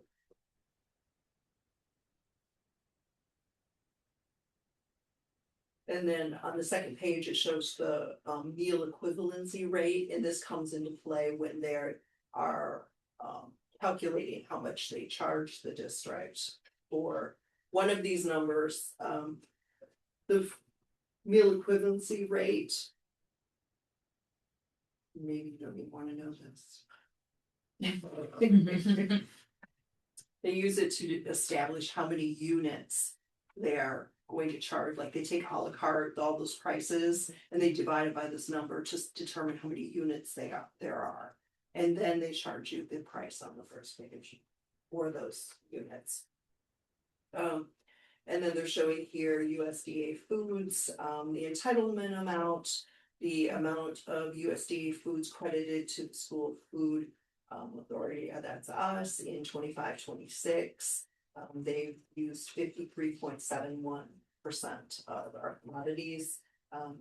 We've spoken with them about increasing that commodity use if they are able to. if it's product that the students would enjoy in their meals or could be put in their meals. And then the rest of this is all standard language.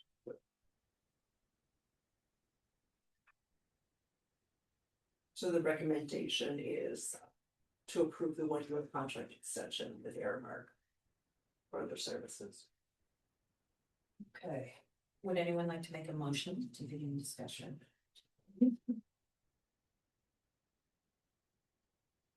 I move to approve the food service management company contract 1-year extension with Aramark. Second. I am up first. Yeah, it's I know we always have deep thoughts about food.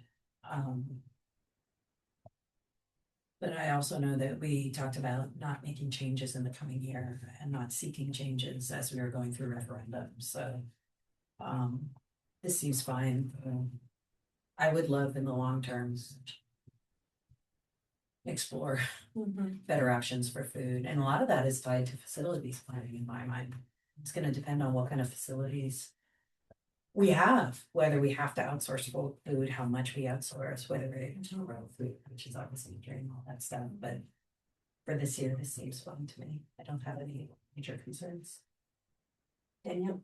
Are we still in a consortium, like for this? We are With who? with Fox Point Bayside and Mapledale Indian Hill. And how does our contract, like, what does the consortium do for us? Or how does that impact like our contract or our prices? Yeah, we put it out to bid together. The prices are the same. According to the DPI, they don't have to be the same if you're a consortium. They would have given each district different prices because the cost to serve the food could be different in the different districts. So basically, per the DPI, all we really should be sharing is a food service director. And then, trying to get, well, I guess it's not really even a discount it's just the sharing of the director to lower the cost. And where is the director's labor or salary like baked into our contract or what we pay them?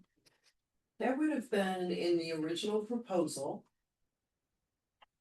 Okay, follow up, is the original proposal what we consider the original contract? Or is there an additional document somewhere that outlines contract terms?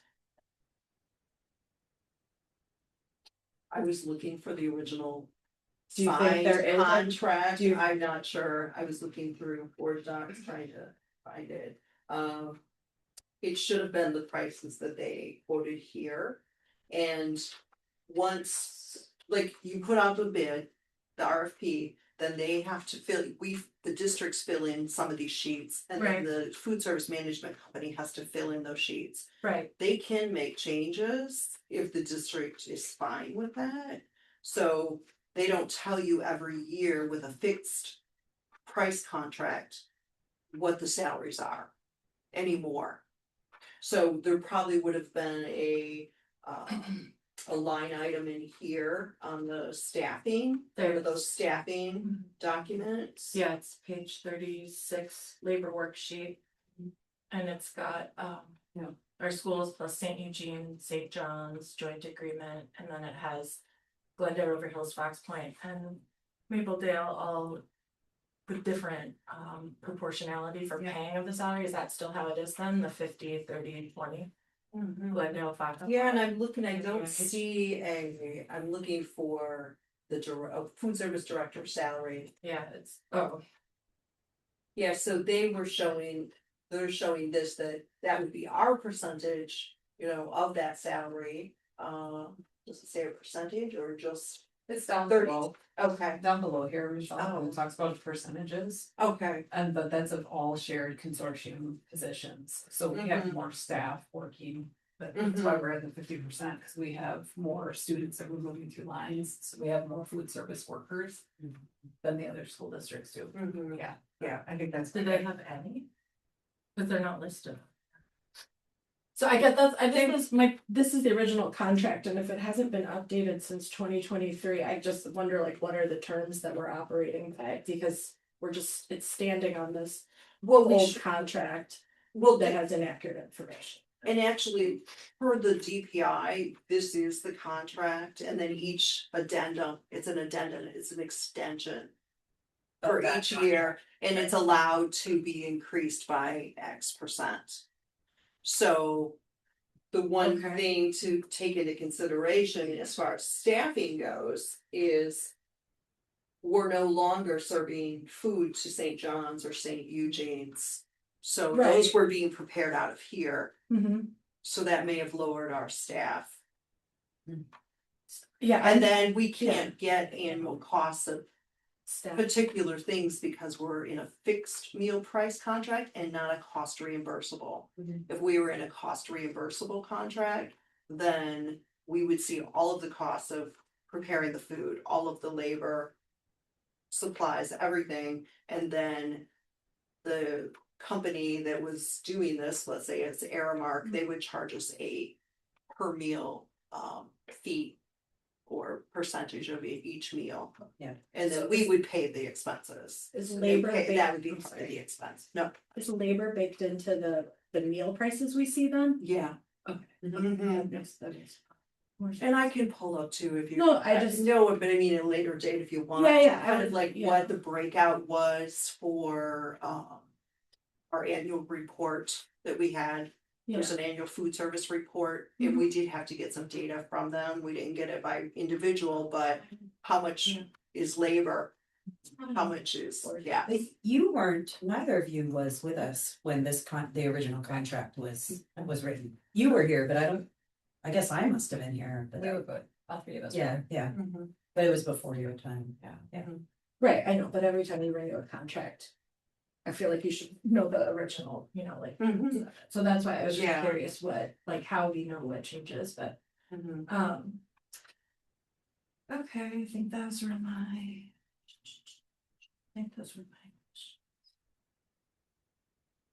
Should we come back around while you check your note? Oh, sorry, just one more. So DPI can override a private contract? In terms of like mandating what? They mandate we have to use the standard contracts, and what they're trying to do is regulate to make sure that. Districts are not being taken advantage of by food Right. service management companies. But our contract says that it's a 3% cap. And two other things, or the lower of what those things are, so if DPI can say, Yeah. actually, it's not, Right. it's you have to pay more, that's Yeah. really interesting to Yeah. me. But they didn't ask us to pay more. No, they Well, I didn't. wonder if that's why, I wonder if Contract. Aramark did, I wonder if they Mhm. actually can't do that. It's interesting, okay, I just didn't, I don't know where that came from. Alright. Chris, like, Katie? Farm? Visitors? All right, there is a motion by Chris Robinson, second by Karen Cronwell to approve the food service management company contract 1-year extension with Aramark. All in favor? Aye. Any opposed? I didn't hear you vote or abstain. No, I just sighed. Oh, okay. Motion carries. Thank you. Moving on to 7D. Liability, property and crime insurance. The district works with M3 as our broker. They're different people than works on our health insurance and medical. We work with them for liability, property, crime, workers' comp insurance, auto insurance. Some of our coverages, this document is showing our renewal cost of $182,411. Which is a $19,095 increase over the current year amount of $163,316. Some of this, I do have a renewal booklet, if anyone's interested, let me know, I can, share that with you at a later time. Yeah. Ooh, That's juicy reading. That's metacognition. Yeah. So, part of the reason for the increases is due to property value increase, our increased exposures around the state. There's an increase in the exposures, and then workers' compensation, that they look at our mod rate, that the state sets the rate, and then they look at our mod rate, and that went up, so our premium costs are going up. And then another thing on here too is cyber liability. Last year, we just had a basic policy with the changes that we made within the tech, with our technology, and security. We were able to, and we put this out to bid and received several quotes, to ensure us, give us better, more coverage for cyber liability. So that is why there's an increase from 3,686, it's near the bottom of that chart, to 7,375. Exposure changes, it kind of talks about that, the property, our values increased by 4%. And that is reflective of year-over-year increased cost of construction. So if they had to rebuild, our general liability. Amended per pre-renewal information gather, and then workers' compensation. Our total payrolls, what they're insuring increased, and then with the mod factor. And then the same information is in that attachment, premium by coverage type. And the recommendation, I have it somewhere in here, I don't see it. I had put a note, oh, thank you. It's right there. We're awaiting a quote on flood coverage, which would be in addition to the coverages above. The reason for seeking that out is, I've been told that schools around the state that had never flooded before with the change in the weather patterns and extreme weather are getting flooded. So checking to see what is that cost. So I would recommend that I bring that back to the board, flood insurance, if when we get those quotes in, if it's reasonable. So the recommendation is that the board approve the renewals of the district's insurances. I move to approve the renewal of the district's insurances as laid out by Michelle. Second. Okay, Katie. Comments or questions? Not really, except that getting flood insurance, especially for Parkville, seems like it kind of makes sense. Ron? No. What is, so I calculated, this looks like about a 11 and change % increase for us. Do you know how that compares? I mean, you might not know, to how other districts are seeing premiums go up. Don't know the percentages, but I do know in sitting down with our broker that other districts were getting those increases. Okay. Yeah. And I know part of it isn't really a percentage increase, it's that we've improved our cyber coverage, so. Right, Yeah. right, yeah. All right. Workers' compensation is, due to us and those rates going up a little bit. I know they've said that there's an increase in claims against school districts for harm, done to them. People as when they were children. Okay. Sexual assault. Oh, yes. Thank you. Dana? Chris? I'm sorry, I'm confused, or is this, were we also talking about health insurance? Not yet. That's separate. Okay. Yeah, it's confusing because we said renewing the district's. Got it, okay, yeah. Oh, we can look at that as About it, insurance, but okay, district coverage, yeah. I'm good then, thanks. All right, any visitor questions or comments online? Oh, you're right, we used the language of the next one. Well, the language is the same in both of them, but this is, if we wanted to, we could make it a motion to renew insurances for life. Although it's also for workers' comp, right? Sometimes they're called business insurance. Yeah, so I think if we called it district's insurances, it would be fine, and then for the next one. Or we just Well, hold then we off could- and we do one at the end. Modify the next one. Or we could, for the next one, employee benefits, we could call that the district's employee benefit insurance. Yeah. Okay, does that work for everyone? Yeah, sure. All right, Yeah. so right now we have a motion by.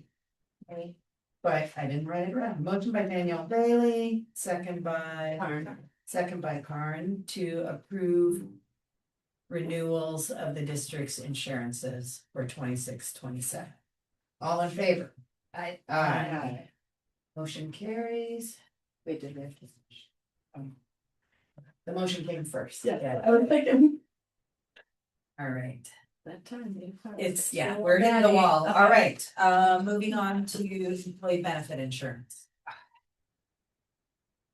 The district was working with M3, right as we went with them, we did get our renewal quote from Anthem. And they came in initially at 30% and they did knock that down to 29.7 on the plans we had, but they would not reduce that anymore. They said no, and looking at our claims and potential claims. And then in the administrative content, I have listed here, so I'll just go through that really quick and then we'll dig in. Dental coverage through Delta Dental, they came in with an 8% increase in premiums. I don't believe they were increased at all last year.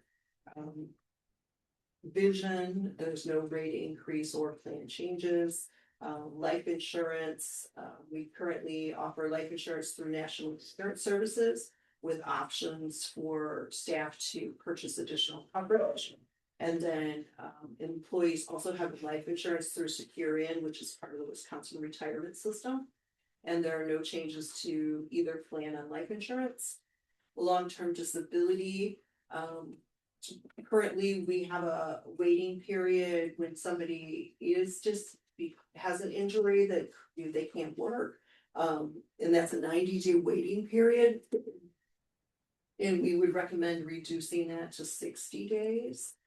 The change in cost for this is an additional monthly cost of $771.73, which is $9,260.76 annually. And that was based on the people on that plan at that time.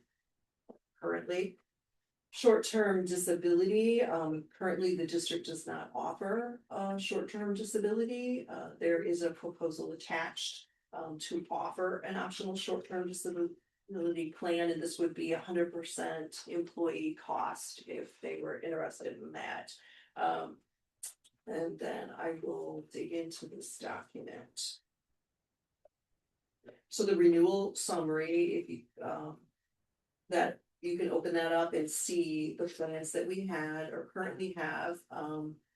Point of service plans, we offer an HRA with them. We had Blue Preferred and Blue Access and then Blue Priority. You can see the deductibles, 2,500 for the Blue Preferred and Blue Access and 5,000 family, and then a single 2,000 single and 4,000 family. The maximum out of pocket in network was 5,000 single, 10,000 family for both of those. And these were embedded plans, and it kind of goes through and shows you what they pay when each of these plans. That increase was 29.7%, which is about $600,000. So we asked to see some plan alternatives. So then Anthem sent us some plan options, and those are linked there.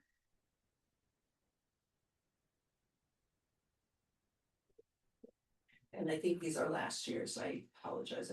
This is like last year's. So close it up. Sorry, don't look. I did look. Yeah. So I think it's under Anthem plans offered. Oh, I'm looking at something that says effective date 7/1/2026. That's on the offer. Yeah, they are. Okay. Yeah. Okay, yeah, there was an old document attached to that from last year, when we were with GHC. So Anna and I looked over these plans and discussed embedded versus non-embedded. And the costs, and we arrived at the recommendation to offer the blue preferred and blue priority with the single, deductible being 2,000 on each and 4,000 on the family. And then co-insurance is 80%, after deductibles met. The maximum out of pocket for a single is 3,675 on both of these and 7,350 in network for the family on both plans. Deductible does have to be met before most services have any type of insurance payment towards them. And the difference in the embedded and non-embedded, these are high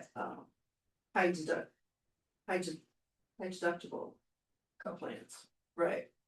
So we can't offer an HRA with them unless we offer an HRA that pays after the fact. After someone's met their deductible. Oh, Yes, but we can put an HSA with it. That's right. Yeah, so I've been looking at different HSA amounts. And I did not get what you just said.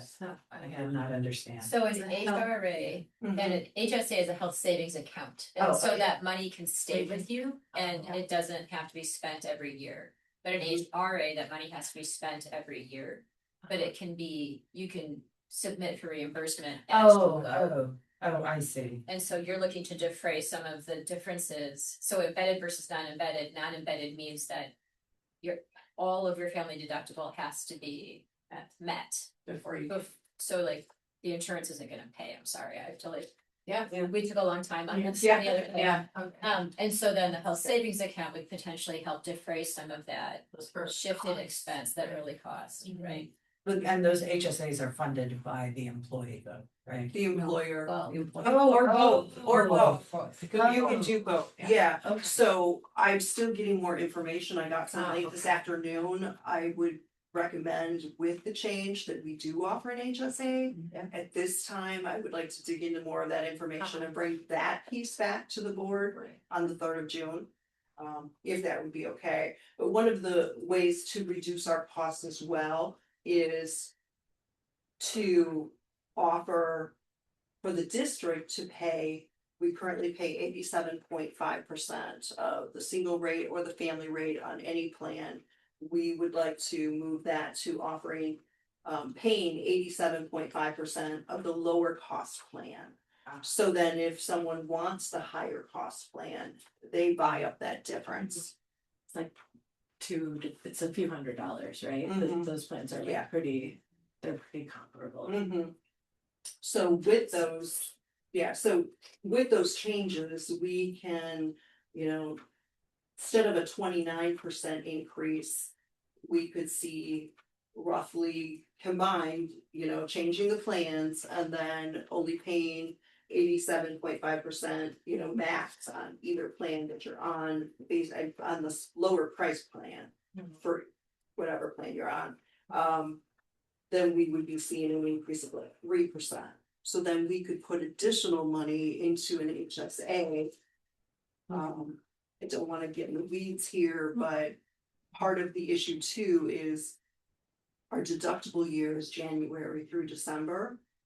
The insurance company, Sorry. I got Sorry. something No, we're just acknowledging Like like how paying mid-year. Annoying. Yeah, it is, yeah. Yeah, so the Anthem will honor the amount of deductible that people have met on this new plan. Got it. But we're still, if you haven't met that 2,000 deductible, you're still needing to meet some. Got it. There could be people on there, we would stop the HRA, but there's still people on there that maybe haven't met anything, you know what I mean? So then they're faced with nothing being paid for until that deductible's met, so that's what we're looking at.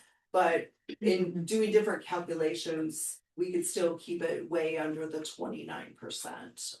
I had budgeted like 23%. I've been doing some calculations that, with an HRA, maybe funding part of it in July and part in January when that deductible renews. Maybe bringing that cost. And the HSA, thank you. bringing that up to, you know, the district, maybe the increase is 16% over what we were paying right here. So is this ready for an approval? What would The it health be? insurance is ready for approval and they're ready to roll it out to our staff Tuesday at in-service. Right. Mm-hmm. So the one that we are being asked to approve is under Anthem Plans Offer, right? Yes. That's the one. And there's the alternate plan, there's 9H. Yeah. 5S and 9H06. Those would be the two that are. Yes. I'm just trying to understand what we're being asked to approve, but yeah, go ahead. Let's. We need to make a motion first. Well, unless it's to understand basic fact. No, well, no. Okay, all right, yeah, let's have a motion.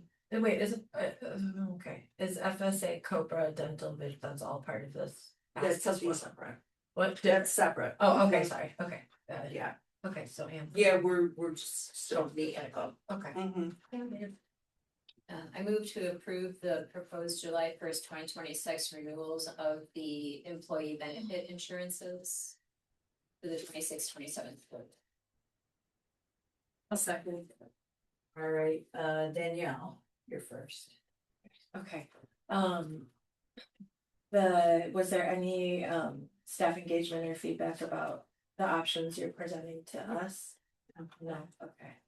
Is this just sort of like the best we can do under crappy circumstances in terms of the, yeah, okay. And to be fair, Michelle, you had other proposals with other insurance providers that these were the best possible outcomes. Right, of all that's the what, comparables. yeah, just confirming you've definitely done the. And there's also been a heavy look from M3 to look at our employee base too and look at where impact sits. So they look at that and they analyze it so they can let us know like how many members would be negatively impacted. Like, you know, what are some of those things? I prepared a list of questions that Michelle has been great about getting answers to around helping like some of the components around like how do you start to skirt around some of those deductible costs, because like urgent care visits I know would be a primary piece for some of our families with young kids. So are there virtual options for urgent care that cost less? And so really working with M3 and Anthem to help educate our staff as well on how they can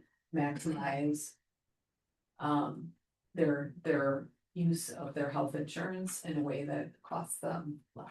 Oh, so like they can do education for our staff too? Yes, Like yes, around yes. savings and stuff? Yes. Thank God I'm married to somebody who understands that. Yes. Plans ahead, so I don't. But okay, and so I'm just curious, the two new, like, are people's networks gonna be like,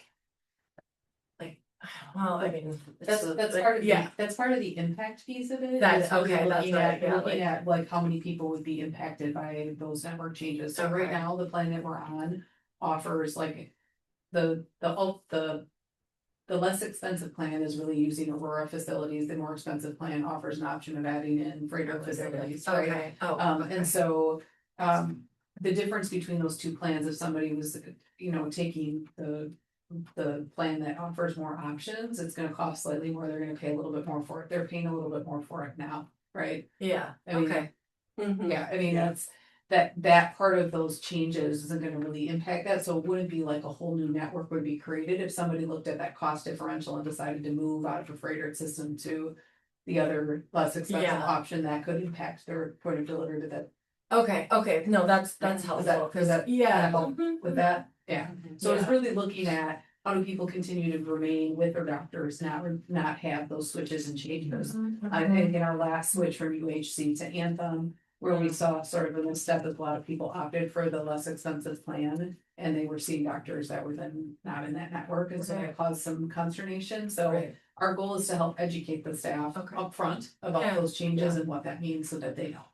You guys are amazing, doing hard things, and I appreciate all the legwork you're doing and the ways you seek to understand it and the impact for our staff, so thank you. Question online. Is that what that is? We need Yep. to go through. Let's, hold on, we're gonna go through our boardies first. Okay. Okay, Chris? These two plans look the same to me, I'm confused. One is a little bit more, like But the benefits are the same. Yeah, it's the network. it's the, so Oh. Aurora. Got it, and okay, I'm Yeah, sorry, sure, I yeah. didn't understand. No, it took. Okay, You had to kind of be. I'm good. It's not written in here. One of these But things it's- is not. No, like but the that's, other. that's what we know. Yes. That's what we know to be true. I mean, around Okay. those pieces, and that's the same, that's similar to what we have right now. We offer 2 simultaneous plans through Anthem. They're just a different, they're called some blue, something else. And can I ask what our deductible is now? That was on that first sheet. Oh, I'm sorry, did I miss it? I mean, It was a different sheet. I think the deductibles went down. these are like. They Well, only the- have one plan, on the blue preferred plan, it was 2,500, 5,000. Mm-hmm. And I believe the out of pocket is. I think the maximum out of pocket is lower too now. Yeah, and those are the things we were looking at. Okay, I'm sorry, I was like. No, that's clever. okay. Yeah. Yeah. I got it. It's It's a a good good It's it's not meant to help people. I don't know, it's weird. Yeah, and then on the blue priority plan, it was 2,000, 4,000, and it's still 2,000. Okay, thank you.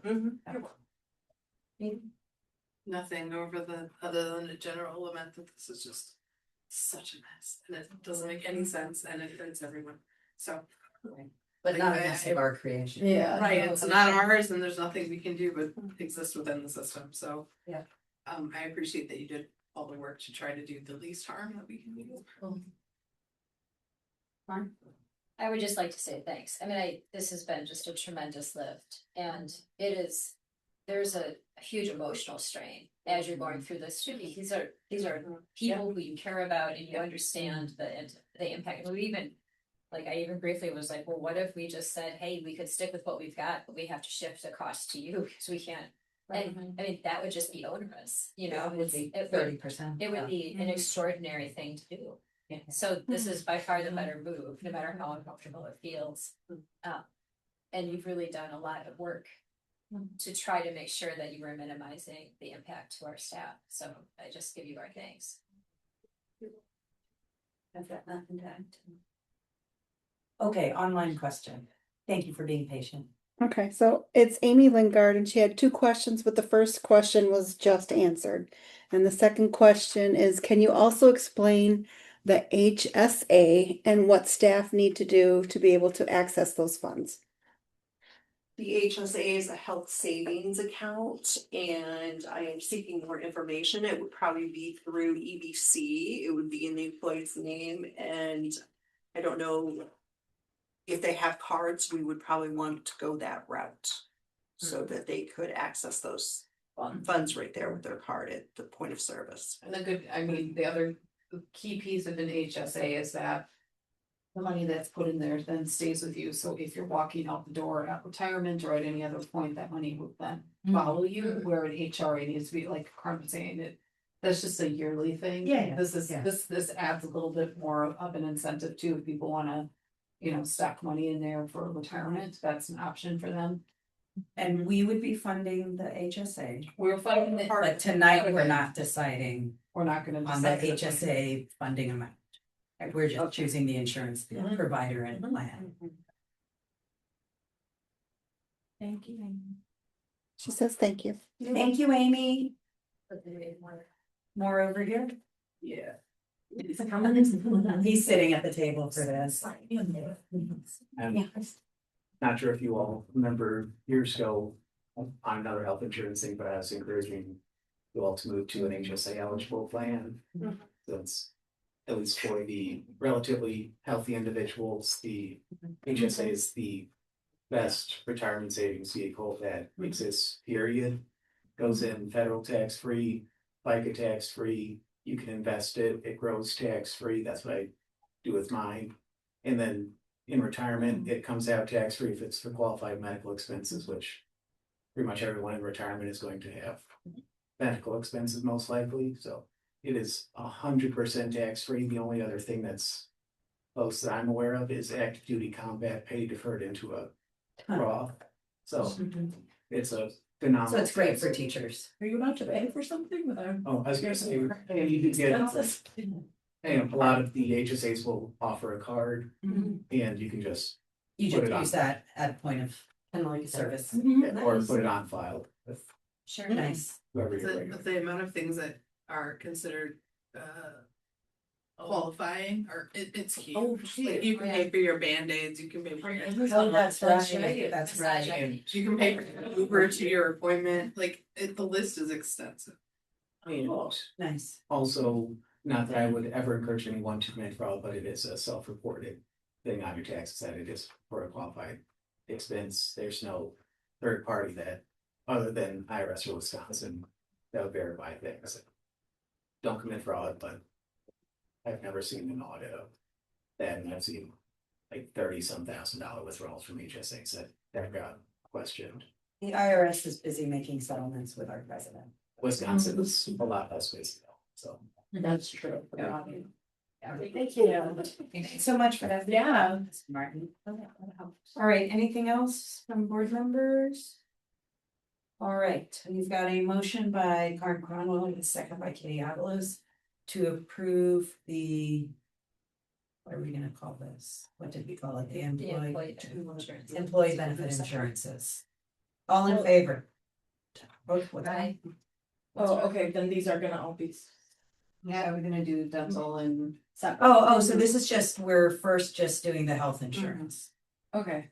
I mean, Okay, so that was a motion, By Karen and seconded by. and it was a motion to approve the health insurance? Well, so should we just continue through the rest, so we don't. There's medical coverage, dental coverage, vision. We can just go through them all before we vote. Yeah. Got it, This is got it. Yes, Okay. please. The FSA and Cobra Plan Administration, Yep. nothing changing there. Okay. Dental, currently with Delta Dental. Plan to stay with Delta Dental, we're fully funded. We could realize some savings by moving to a self-funded model, still managed by Delta Dental. So it's basically in the accounting, the difference, and we put together with Delta, a scenario, what it would look like, and what those premiums we should be putting on as benefits, putting into segregating for dental. Is basically how it goes, is we still, through the payroll process, say, this is the benefit, per month on your, for your dental insurance. And then we send a fee to Delta Dental and then pay any claims, and the rest stays with the district. So it's basically the accounting piece. The rates they have quoted that we should be using would be what they are advising, recommending that we could break even. So your recommendation is that we move to the self-funded model, and it's pay as we go, with the exception of that oversight cost. Yes. Okay. Like immediately this year? July 1st. Okay. Can you explain it like I'm 5? Cause that's how I feel when you're talking about this. Self-funded by the employee or by the? By the district, so instead of us sending, right now, whatever the dental premium is. We run it through payroll, the district pays dental, I believe, fully 100%, so. Whatever those premium charges are, we put it as a benefit on someone's check, on their pay. Your expenses in our system, our accounting system, yeah, and then we're billed by Delta Dental, and we make that payment to them, so that's considered fully funded. They're taking all the premiums and then they pay out the claims, and anything left over they keep. Right, so they're kind of taking a gamble that what they're charging us is not what it's gonna cost them. So self-funded, still Delta Dental, still the same plan, we would still want to expense that amount in our system. And then we pay like a per member fee to Delta Dental for them being the third party administrator of the insurance. And then we pay any claims. We pay them to Delta Dental, they pay them out.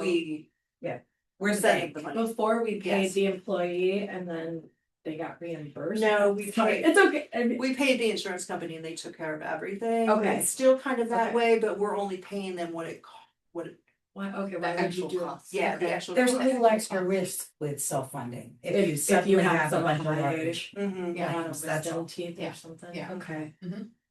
Okay, but it sounds like no impact to the employee. No impact. Okay, thank you. But Yes, what we about should- to the employees administering it? How much more work is that? It's not that much. Yeah, it's very minimal. It's a few journal entries at the end of the year. When claims come in, do we pay the claim directly to the employee or you send the money to Delta? Yeah, I believe Delta's probably gonna pull it from us, Oh, which they, okay.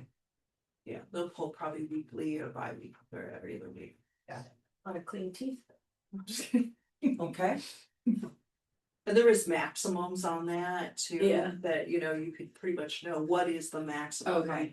you would end up paying out. Okay, cool, thank you. You're welcome. I get it here, Chris? Do you have to do any sort of weird segregation to keep up with HIPAA laws? Like, would your coworker now see your medical things, and is that an Your issue? coworker would not, no. The coworker, no one's gonna see anything, like self-funded is still. The employees don't see anything, it's just that on their paycheck, they would just see that their dental was being deducted just like it always is. Mm-hmm. That's the only but the mechanism behind it is what's changing. The paperwork's not changing and what the employee does isn't changing. Okay. Yeah, so And Delta Dental is still managing all of the claims. We're just paying out to Delta Dental. Like they're handling like they're gonna see that Chris had her teeth cleaned. We are not going to see that. Okay. Yeah. And it's Does not that an make sense? employee Yeah, deduction. that's what you were asking, Correct. right? It's the Yeah. identification of a Yeah. benefit, Right. the value. Yeah, so like on a Yeah. paycheck where it says like, employer share, Yeah. that's what it's Okay. all gonna be under. Yeah. Yeah. Okay. Any other questions?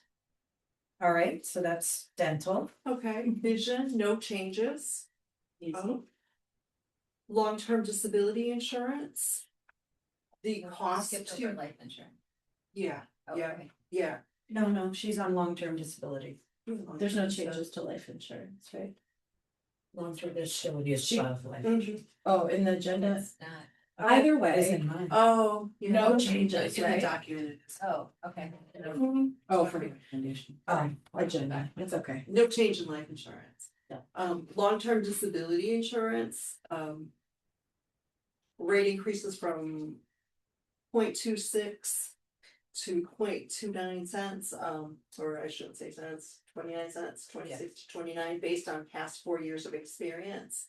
And then in that board write-up, also it talks about changing from the 60-day, from the 90-day to the 60-day, that I would recommend that additional cost of $771 per month. Would look at that. And then the optional employee paid short-term disability benefits, this would be a new plan offering.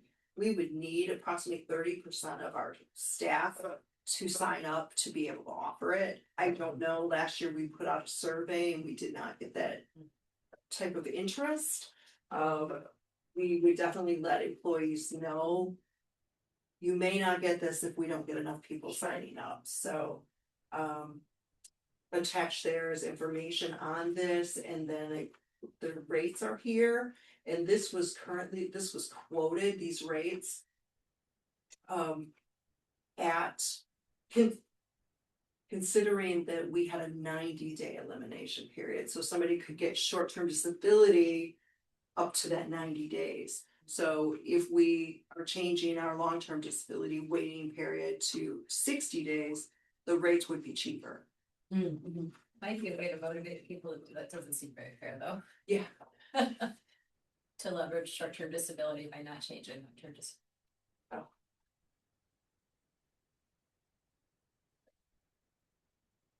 And that's it.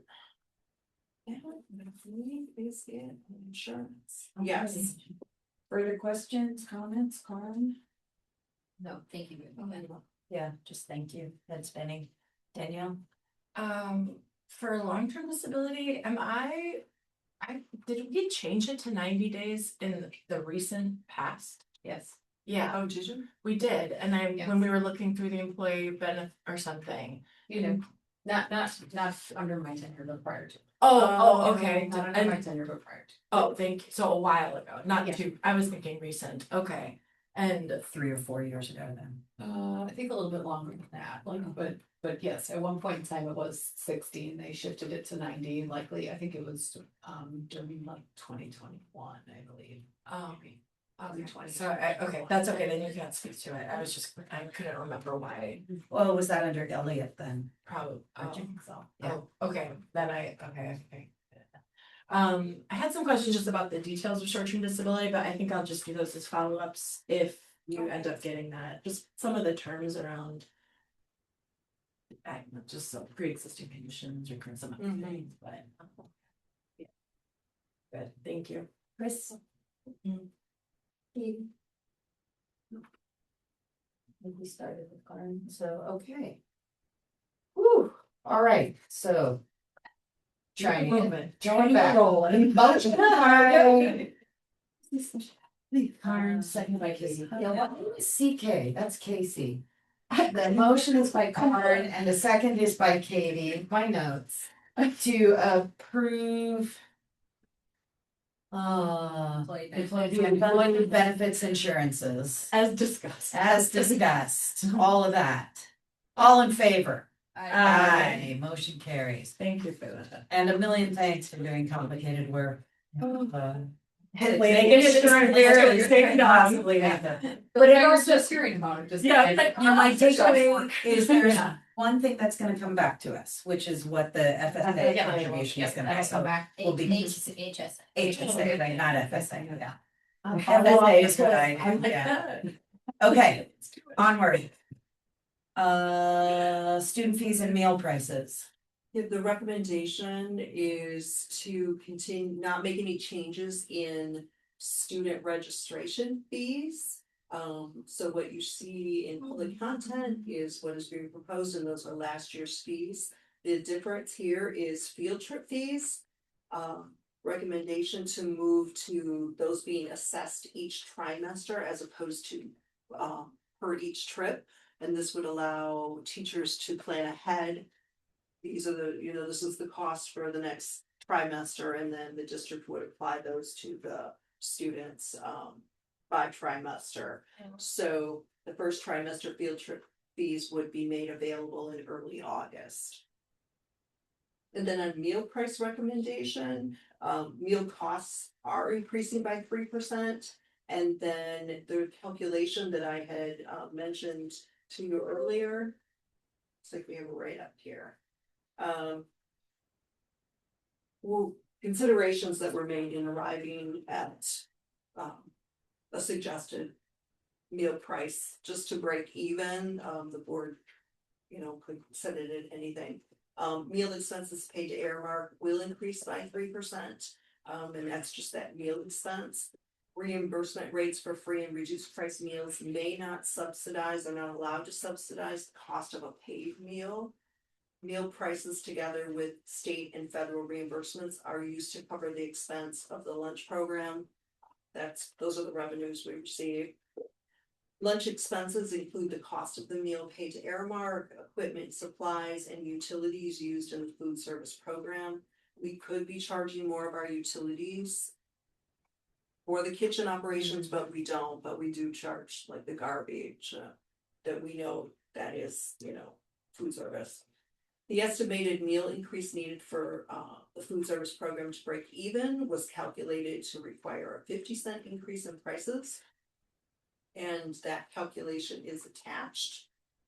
Increases less than this may require a transfer at year end from Fund 10 to cover any difference between revenues and expenditures. So meal prices with a 50-cent increase are shown here. District paid lunch, reduced lunch, free lunch, adult lunch. And I know why are free lunches even shown on a price list. This came out of my spreadsheet. Reminder there. We do receive reimbursements on those, and that's what I'm referring to when I say that reimbursements on those meals coming from the state and federal can be used to cover the cost of a paid meal. If we decrease the cost of a paid meal from its actual cost, yeah. and then a la carte. Below on the second page are the area meal prices. And I have here, please note that the meal expense may vary by district. This is what they're charging.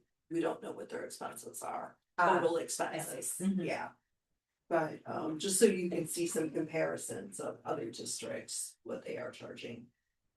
Do you know what our partner districts, our partner K-8s are charging? Are they on here? These are all air, except for maybe. Let me see, I apologize, I'm supposed to add this on. Oh my God. But I see how their prices could be different if they're including different expenses. But I am curious to know what Maple Dale. Yeah. Here, I do have those. High. Is that because?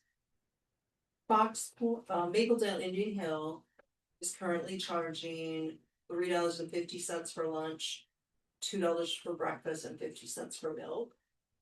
Can you do that again? I'm sorry. Yeah, $3.50 for lunch, $2 for breakfast, and 50 cents for milk. Fox Point Bayside is $3.50 for lunch, $2.10 for breakfast, and milk is 50 cents.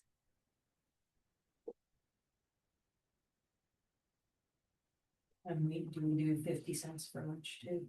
I mean, for milk. I think we. And Fox Point Bayside is not planning to increase their lunch prices this year.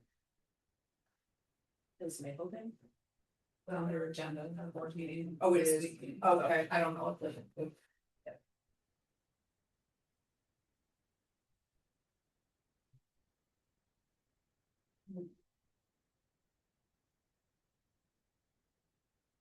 Do we have a sense of how much we, oh, I'm sorry. Yeah.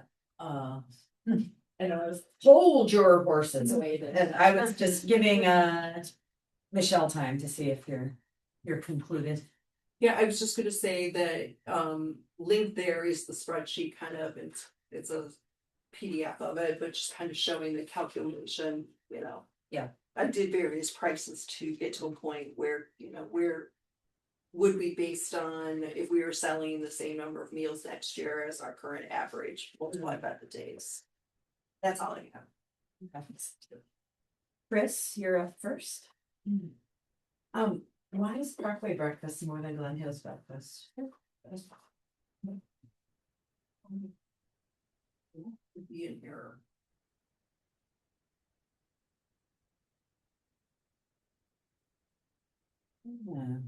That might, no, it's not adult. The student breakfast is $3.05 at Parkway. And $2.65 at Glen. For next year, this year it's 255 and 215. Yeah, I don't think that is correct.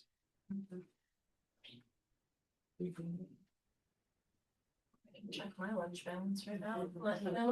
Your kids do breakfast? Yeah, Sometimes. I must have made a mistake. I find was it 205? I'm sorry? It was 205. 215. I probably put a 5 instead of a 1. 215 and then 2, you have 255. Yeah. So that would, if they would be the same. Oh, 215 and 215. 260. So they're intended to be the same. Yeah, they should. Okay. Change your calculation. Mm-hmm. Yeah, I got you. Oh, it's 265. Good catch. Then we come back, I had one other question and it just flew out of my head. Sure, Katie? Not really, I mean, 50 cents feels like a lot to me, that's what it is, that's what it is. The total price, I mean, it's still. It's lower than you're gonna pay somewhere else, but, he said it just feels like a lot.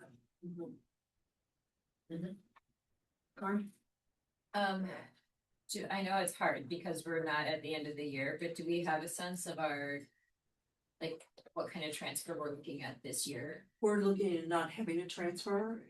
When I recalculated it a couple of months ago, it was basically if we don't have a lot of excessive costs for repairs, then we shouldn't have to make a transfer. Well, that's interesting. Mm-hmm. So then what would be so then why are we anticipating the need for a 50-cent increase if the food's only going up 3%? Because we still did not have any access for like equipment There's no or cushion. there's no cushion. Okay.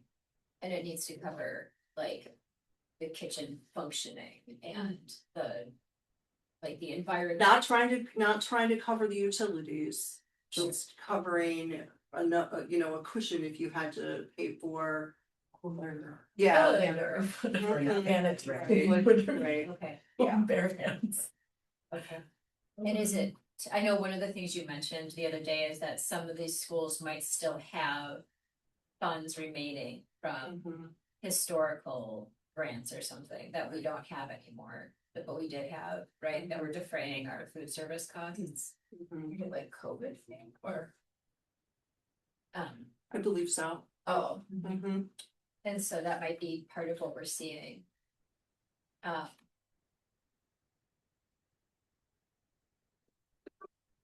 Yeah, we'd also, Anna and I had also talked about some ideas too, and I did not cross them out, but like, could we increase a la carte more? Because it's not necessary, you know what I mean? You're not. It's not Parents, lunch. it's not lunch, parents Yeah. are sending their students with that money to, buy cookies and. Gatorade, do we increase those prices more and decrease, increase lunch prices less? Oh, I see what you're saying. I thought you meant add more items. No, but yeah, and I asked Airmark, I said, I've not been asked to weigh in on what you're charging for these a la carte, could we increase it? And they said, yeah, you could, if you want to. Is that something we would have to vote on tonight under? I don't know, because I don't think they don't even bring those prices to us, so, yeah. Mhm. Yeah, so it's, if you do breakfast and lunch here, it's an increase of $1 a day. So if you have 3 kids, that's $3 a day. How many days are kids in school in a row? Well, only 15, 20, 60 a month to 60 for 3 kids, for 3 children, yeah, Yeah. quite a bit. yeah. Mhm. That's the increase. Yeah, Because that's I'm already. increase. Yeah. And that is, and also to the estimate is based on, you see those different price points. Our reimbursement is more from a free lunch, a reduced lunch, Yeah. reduced breakfast, free breakfast than what a paid one is. So. And when In calculating it, yeah, I was just really quick in calculating this. I'm using the same number that we have in those areas this year. That could change, which would change that, so. But I also see that the price where we would be charging is still lower than the cost of the contract. That Airmark is charging us. Right. Because of the state and federal units that come in. Right. I don't think I can beat this price for my home lunches. My home lunches cost a little more than this. It's interesting. Yeah, okay. Dana? One thing jumped at me, I would like to know how Brown Deer's doing free breakfast around. Just wondering. We've done it before in the past, I believe prior to us coming in, that we were absorbing the cost of Yeah. that for our students. And it was it was like COVID grants, and then it was. Just us absorbing the cost. Just came out of Fund 10. Oh. Okay, but anyway, I guess I'm curious. Or if it Brown Deer has a was more more sustainable. utilize the fund balance in Fund 50 to cover that cost. Oh, right, we did it, Right. right. That's how that was paid for, not out of Fund 10. But I think the other thing to think about is sometimes depending on where your tipping point is with the number of free lunches or qualifying for your reduced lunches that you get, there can be a tipping point, but we're right on that cusp that I don't know that we don't cross into that yet. That's Right. yeah, so I'm okay, but we're sort of like, that's on. We're cuspy. Yeah, that's on your radar. Yeah, of Get course. on that cusp and course. then, okay. I wonder if some of the difference in pricing for like Mapledale and Fox Point might be the labor that's built into.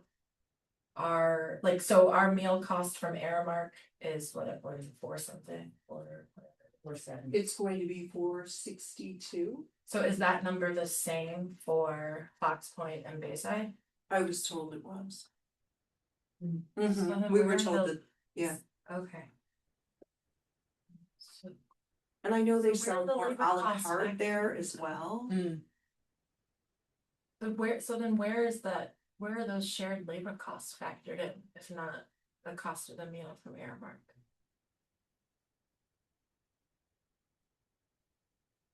I think they were just saying I think they base that on how many meals they're serving or preparing at each place.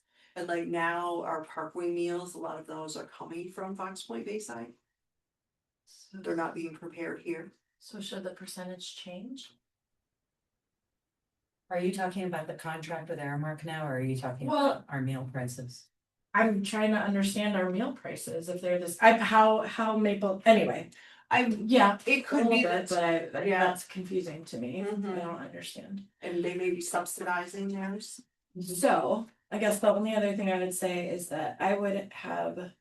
So Aramark has this high cost. Mm-hmm. Sorry, Carla, I'm just gonna What, say. I'm sorry, I can see it. 466. No, so this cost, in that original contract, a lot of things are included with that, right? They actually do facilities and design, like consulting or whatever, but they're supposed to be doing focus groups, they're supposed to be doing an annual survey, there's supposed to be an app for families, there's, we should be able to see the menus. They're supposed to do student competitions. I assume you meet with them monthly or something, because that's part of it too, but that's where like some of that innovation, all those things can happen. So I just feel like if we're getting charged this much, like I just would like to know that like they are keeping up with their original, proposal. So that's all, just a thought. Chris, did you remember your question? Yeah, I did, and I thought about more. Good. Wondered what our unpaid lunch balance is like. It's not, I have not ran it this year. Okay. Look and see. Okay. Mhm. Kayla's really on And- it, And then, does our reimbursement rate change if we raise our meal prices? The reimbursement rate could change, but that's coming out in June and I don't know that. So yet. they said that regardless of what we Yeah, charge. that's correct. Thank you. That's right. Okay, Yes. thanks. I just wondered how that works. Thank Yeah. you. And that has increased in the past, so that could increase a few cents. So Okay. you could take that into consideration as well. Okay, any other questions? Any visitors online? Okay, there is pending a motion. No, is there a motion? No, we went straight to questions. Oh, okay. Does anybody wish to make a motion? We're all getting tired. Right, I know. All right, would anyone like to make a motion? I forgot what the move to approve the student fees and meal price. Oh, right. Anyone second?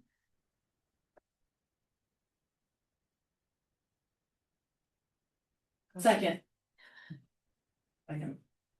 Any further discussion? I feel so uncomfortable with that price hike. Yeah.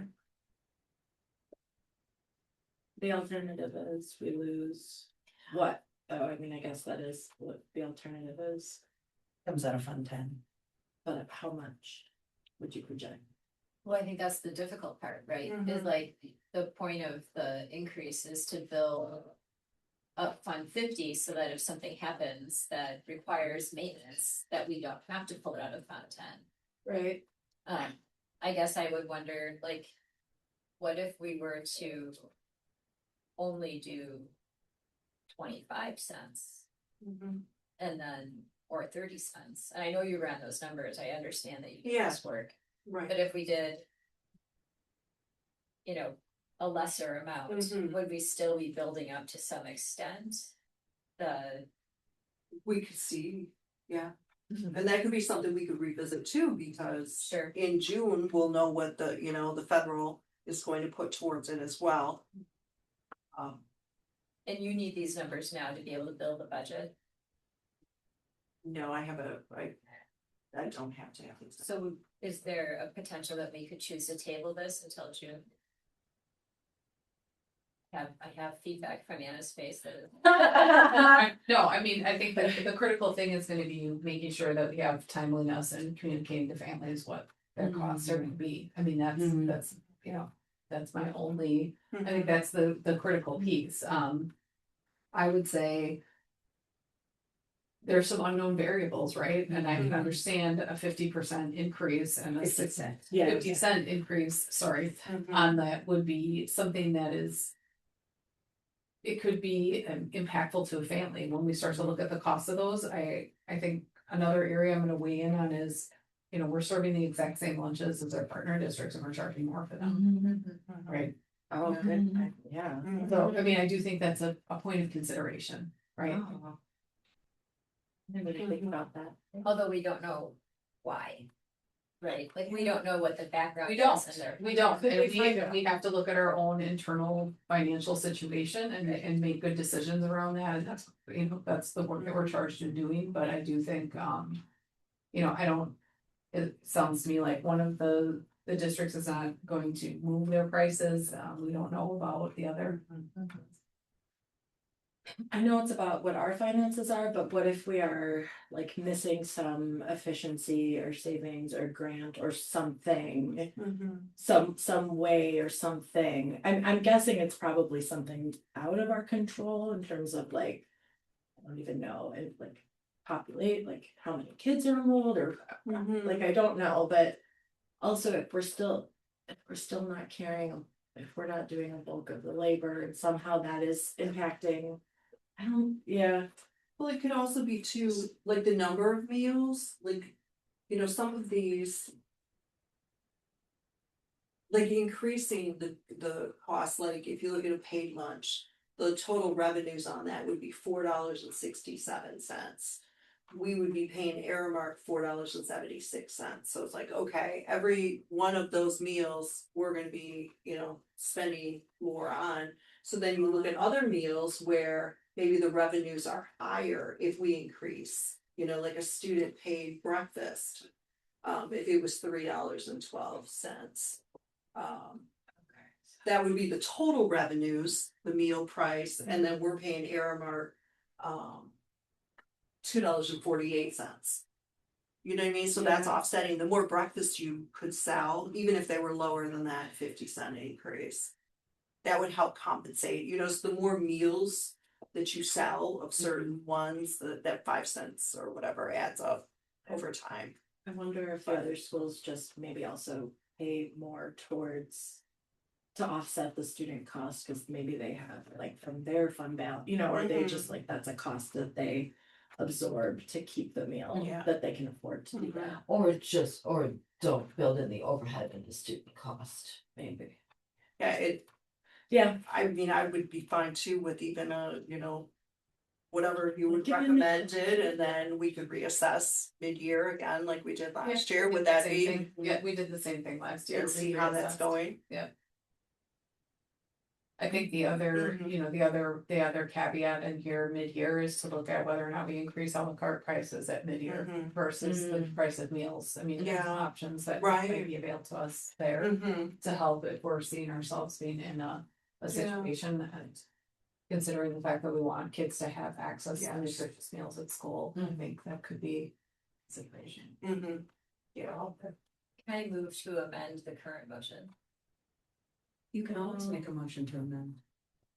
I'd like to amend the motion to raise the price 25 cents with the intent to revisit in November of 2026. Would that give us enough data? Yes. So Karen has made a motion to amend so that the meal prices go up by 25 cents instead of 50 cents. Second. And Bailey has seconded that. Further discussion? That feels better to me. Same. And that is still gonna cover the basic costs of the meals. It just impacts whether we're able to tuck money away for this, capital needs. Yeah. Other needs in the kitchen. And that's a number that would not allow us to tap into fund and to cover different things. Oh, it is? So it would still be big enough. Oh, okay.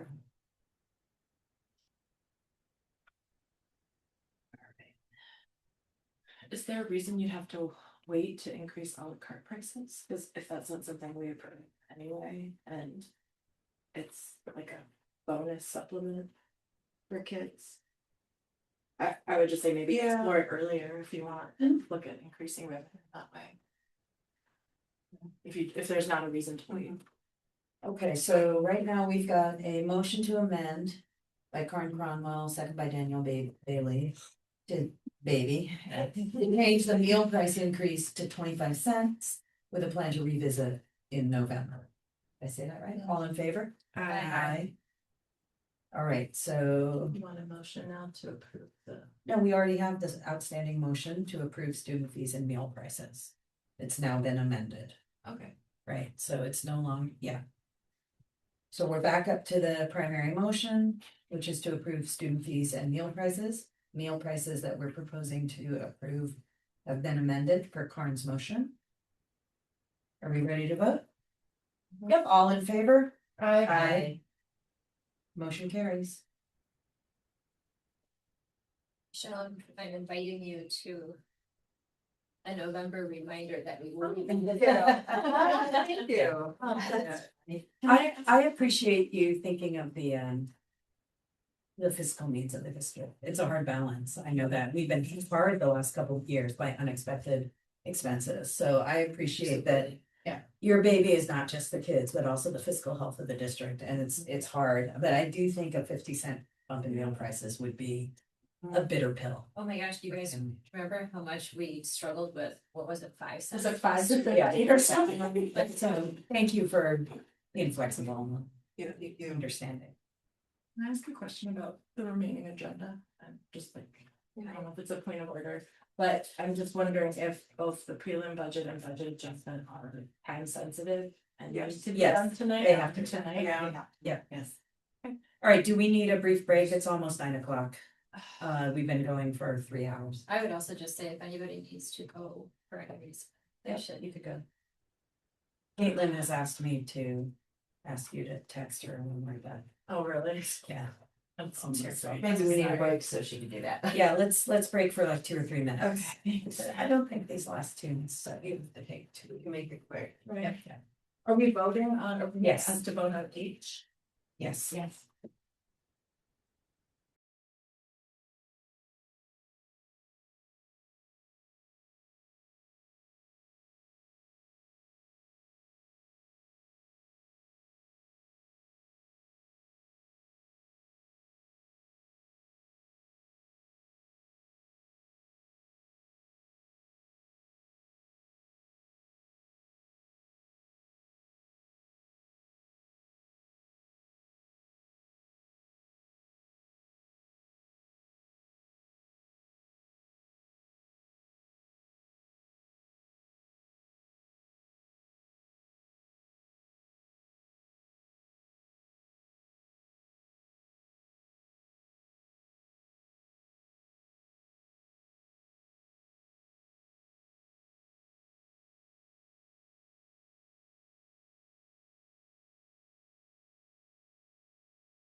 I've been up since 4:30. We are back. 5-10 minutes.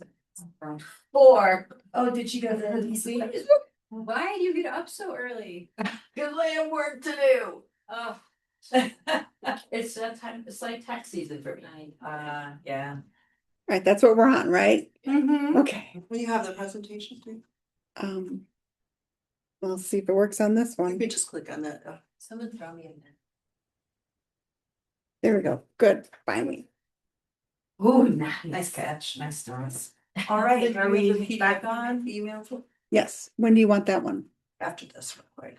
Yeah, I'll go through this real quick. Hannah, please tell me you don't get that This is the preliminary budget for 26-27 that would be going to the community in June, on June 17th for their review. These are the budget assumptions. September FTE of 955. Per pupil increase of $325. This is Fund 10 revenue. Per pupil categorical aid, $742. Fund 10 revenues, in the preliminary budget, $20,823,443. Expenditures, $20,470,008.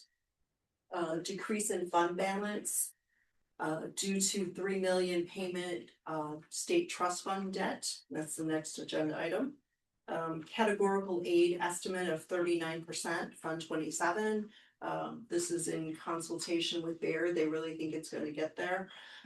So I'm kind of hesitant, but they believe it. Yeah.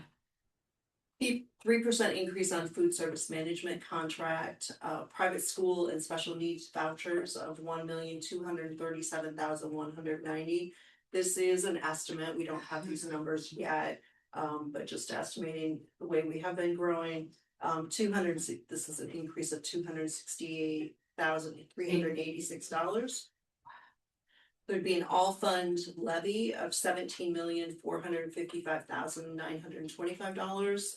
2% increase in property values. I had been estimating this at 2.5. In consultation with Baird, they recommended 2%. General state aid inside the revenue limit, $2,202,370. And then tax levy mill rate of $6.86. The just a Baird preliminary budget with 4-year projections. You click on that link, will that go?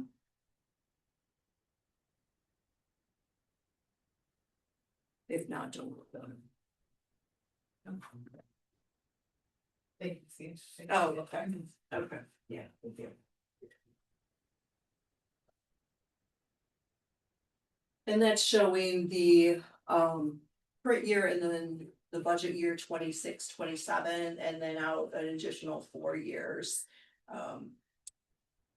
The district would have a surplus of $353,434, fund balance of 4 million, ending year fund balance of $4,635,012 projected, which would be 22.64%. And then you can see a surplus in 27-28, 28-29, and then a slight deficit in 29-30, and then when the non-recurring referendum ends in 2030-2031, that would need to be. We jump off the cliff. Yeah, so that would need to be filled in there. And then you can also see the projected levy rates each year. The further you go out, the less accurate it is.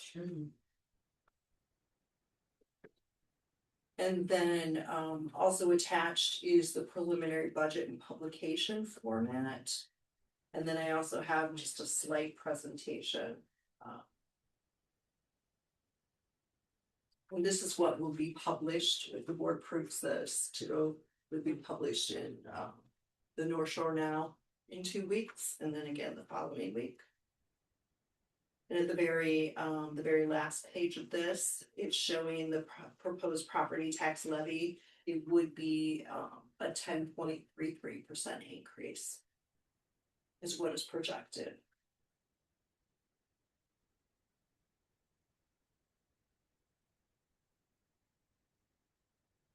Did you have that? Mhm.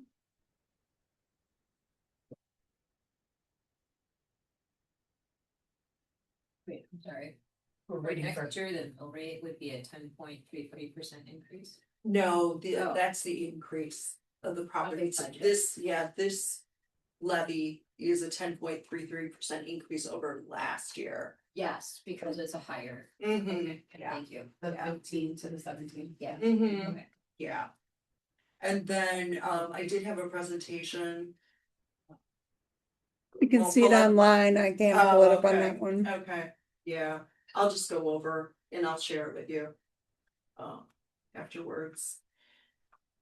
Let me see if there's anything new. Basically talking what we talked about at the workshop, so how membership is the driver of our revenue limit, which is the driver of our revenues.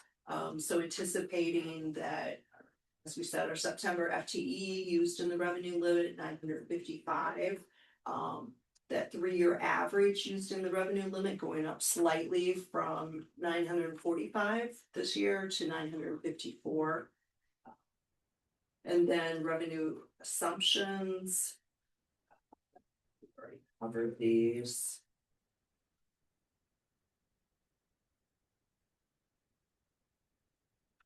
I have the breakout of the revenues, local property tax levy in the general fund. 16.8 million, equalization aid, 433,097, and then there's a hold harmless that we can only lose a certain percentage of our aid each year, and that special adjustment aid to make up for that is 1,194,000, and then other state aid 1,280,874, and then very little federal funds in the general fund, 225,432. And then other revenues of 626,000. And then I have a breakout of expenditures too. I'll just name the main ones. Transfer to Fund 27, 2,990,502. Transportation is increasing 3%. Plus, we've seen an increase in the transportation. Needs, you mean? Needs, yeah, yeah. Specialized transportation and such. Open enrollment and vouchers, a combined cost projection of $2.2 million. And then when I share this presentation with you, I'll also share the preliminary budget for publication and then the preliminary budget in adoption format. And then next steps is the preliminary budget hearing in June. Yeah. And then we'll get more factors for final budget in October. That was such an odd process. They asked you to undertake with so little information. Yeah. It is. Backwards, yeah. Okay, thank you. Is there a motion? I motion to approve the preliminary 2026-27 budget for the June budget year. Second? Second. Okay.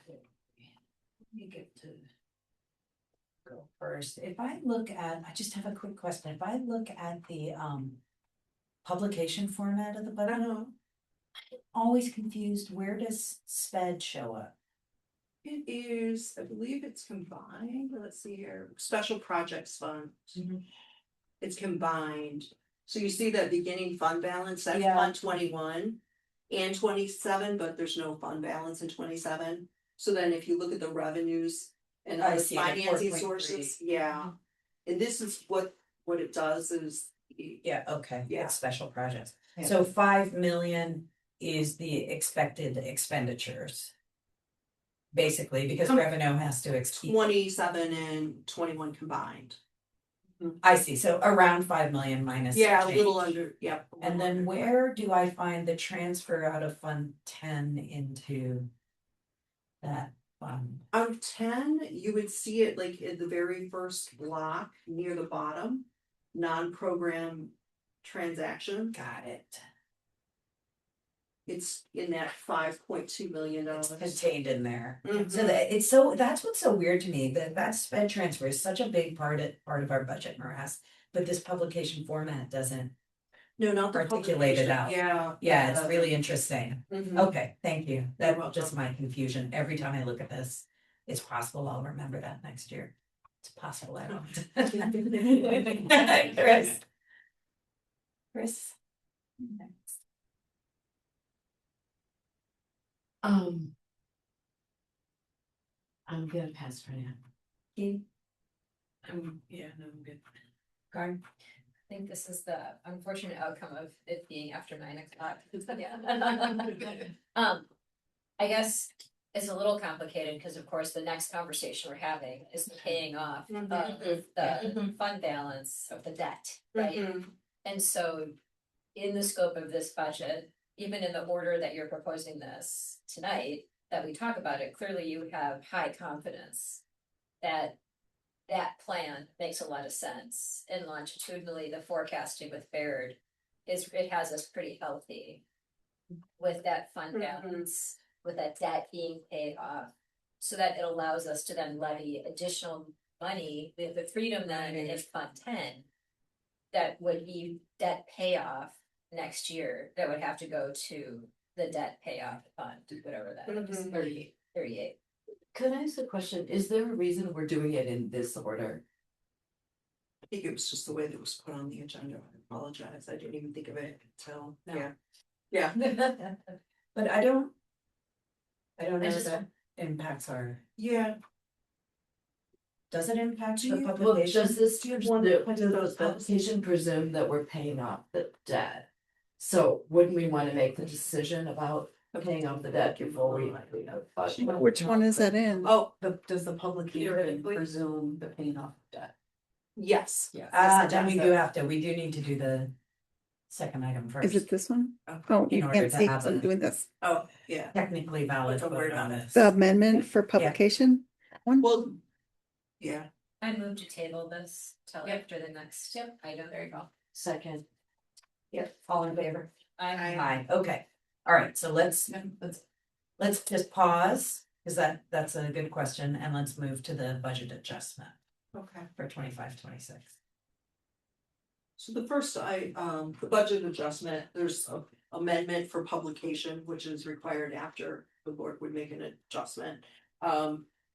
The recommended budget adjustment is to use $3 million of fund balance to pay $3 million towards the state trust fund debt in June of 2026. The reason June and not July or August is in working with Baird, looking at what our property taxes would be. Not changing the total property tax. No, it did change the total property tax. And looking at our property taxes and our aid, if we paid the 3 million in this year versus next year. Property taxes would be, if paid next year, $800,000, $800,000, a little over $800,000. Due to the over 2-year period, due to the difference in the aid formula. Because of the hold harmless I mentioned in talking about the budget. And you saw like aid was gonna be $400 and some. We would already be losing, we could only lose a certain amount. And they're gonna adjust them, keep that. In the following year, if we pay it and we pay it next year, that hold harmless is less. So they could take more of our aid away. Yes. So paying that 3 million in a different year would affect our aid, which would require. The revenue limit would be the same, that maximum amount, but less of it would be paid by aid. Would be less aid, so more property tax. Oh, so it impacts the levy. Yes, Exactly. yes. Actually, what it does is it protects our taxpayers. If we're talking in like money terms, this protects our taxpayers. Yeah. Doing it early. Yeah.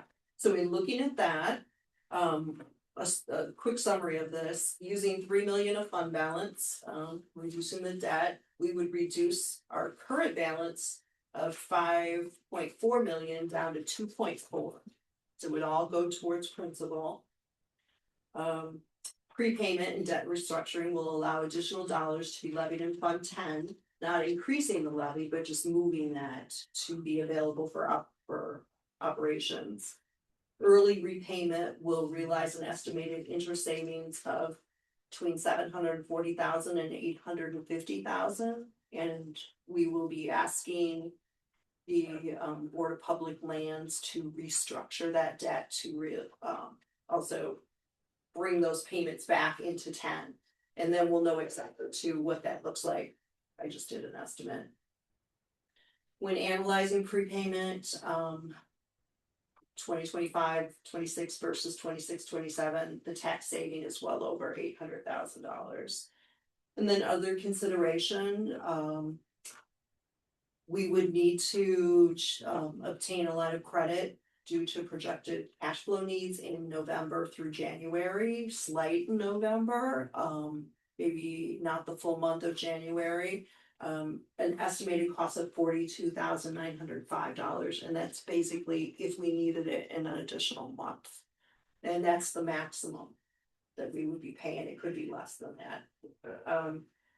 The district will forego interest earnings on the 3 million, which was estimated about 100 and some thousand a year based on current interest rates. We don't know what is going to happen with interest rates. So you know, and really that would just offset the debt payments. It's not like it's adding more, you know, money. We're taxing the taxpayers, earning some interest and paying in interest too. Right, yeah. So, that's what I have. So the recommendation, basically for the taxpayers, it would be more beneficial to make the payment, early payment of 3 million towards the debt. So over the long term, it'll reduce our costs. Yes, basically. It also did like note too that if we were to not make that payment within this fiscal year, we would be coming in with a deficit, right? Oh, yeah, thank you. Yeah. Yeah. What, do that again? The budget was built and the referendum was presented, that we needed 5 million. Part of that is because of we were calculating repaying 3 million of debt, and that frees up levy in Fund 10. In Fund 10. So if we decide not to do that, the projections, then we would be looking at deficits this year and the next several. Yeah, it would shift the budget. Oh, that's way counterintuitive Do the payments change? for the layperson. Do the payments to the land trust change based on the principal balance? they're attached to the I think you're asking that if we lessen that amount, would those payments shift to like a lower payment? Yeah, because We're otherwise, asking them to how do does that. Yeah, we're gonna ask them to restructure this. And they will. Yeah. So the decrease in the Fund 38 levy happens only if we're able to restructure. That's right. What, do they regularly do that? They do. Yeah, They okay. do. It's common. Yeah, yeah. We have an expectation that we'll have it. Yeah. And we have to, I was told today exactly what has to be in the letter that I'll send out tomorrow. The board approves this to ask them. We have to notify them 30 days in advance to make a payment. So that's the timeliness of it, because we have to have 30 days. In advance, and then we have to ask them within that letter to restructure the debt too. I think that's the Create a part new I've been missing in my amortization. understanding, cause like if I always pay extra on my principal on my mortgage, but it doesn't change my payments. Right. You know, I still owe the same amount Yeah. each year, but so this only works if If they restructure the debt, restructure. right? So the Got it. restructuring of the debt would allow us to free up more money in Fund 10. Right. Got it. Yep. Yeah, and if we don't restructure the debt, then we're gonna see a deficit. Okay. We still need a motion. I just wanna bring forward Danielle's pieces. Or Oh, we're gonna do a motion first. I don't know if you want me to speak on that. Yeah, you could share. Okay. What her. She was just concerned about the basically liquidity in the district of like holding on to a higher fund balance and having that sit. I mean, I hope the reasoning that we've provided here, like can explain the cost savings to taxpayers as well as the ability to restructure that debt so we can have more money levied. I am happy to explain that to our fly, but I just want to make sure that I'm raising that to the rest of you. Yeah, I So- think her basic thought was, should we keep the money so that we have more cash on hand? She wants to know, is it better to pay down the debt now, like it's a low risk, in a low risk fashion, like 1 million and then down the line, just to be liquid longer with the looming fiscal cliffs that are ahead. But we're That's actually, I question. mean, we're still maintaining an over 20% fund balance. 100%, yes. And so, Yes, we are. I mean, it's still a very healthy. It is a very healthy, we have a very healthy fund balance even making this move and there's advantages to taxpayers and. It reminds me, we still need to revisit that policy. Which policy? The fund balance policy. Oh, yeah. And then having lower debt, doesn't that impact our bond ratings? Yes. Yeah, so that's gonna impact our, Oh, yeah, oh, yeah. yeah, the district's outlook went from A+ negative to A+ stable.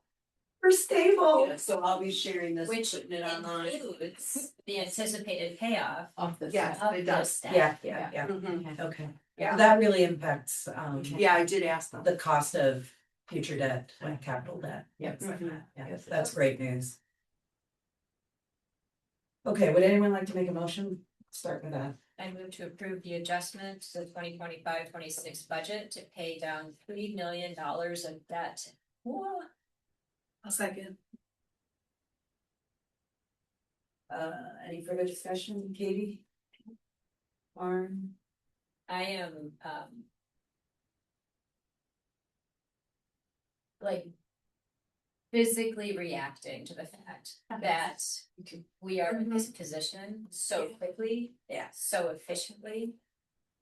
I am just so profoundly grateful to you guys, legitimately. Yeah. Thank you, Michelle.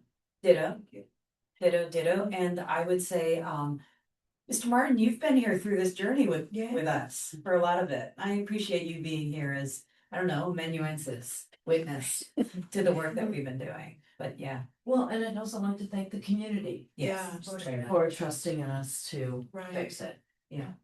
And the board, you know, the decisions that have been made put us in this spot. Yeah, still. Yeah, we couldn't have done them ourselves. It's you. You just gotta sit in that. Yeah, take All right, so we've got a motion by Martin Cronwell, second by Katie Avalos to approve the 25-26 budget adjustment to pay down $3 million of our debt. All in favor? Wait, Mr. Martin, did you have anything to add, or Michelle or anyone? So it's just quickish comment, given historical problems of having too little money versus situation we're in of having a little bit too much money. I hope you continue to be in the situation of having a problem with a little bit too much money. We want that too. Cheers to that. All right, all in favor? Aye. All right, we'll go back now, that motion carries. We'll go back now to the tabled motion. We'll take it off the table, which is the preliminary 26-27 budget. That motion has already been made. Any further comments or questions? Start with Karen.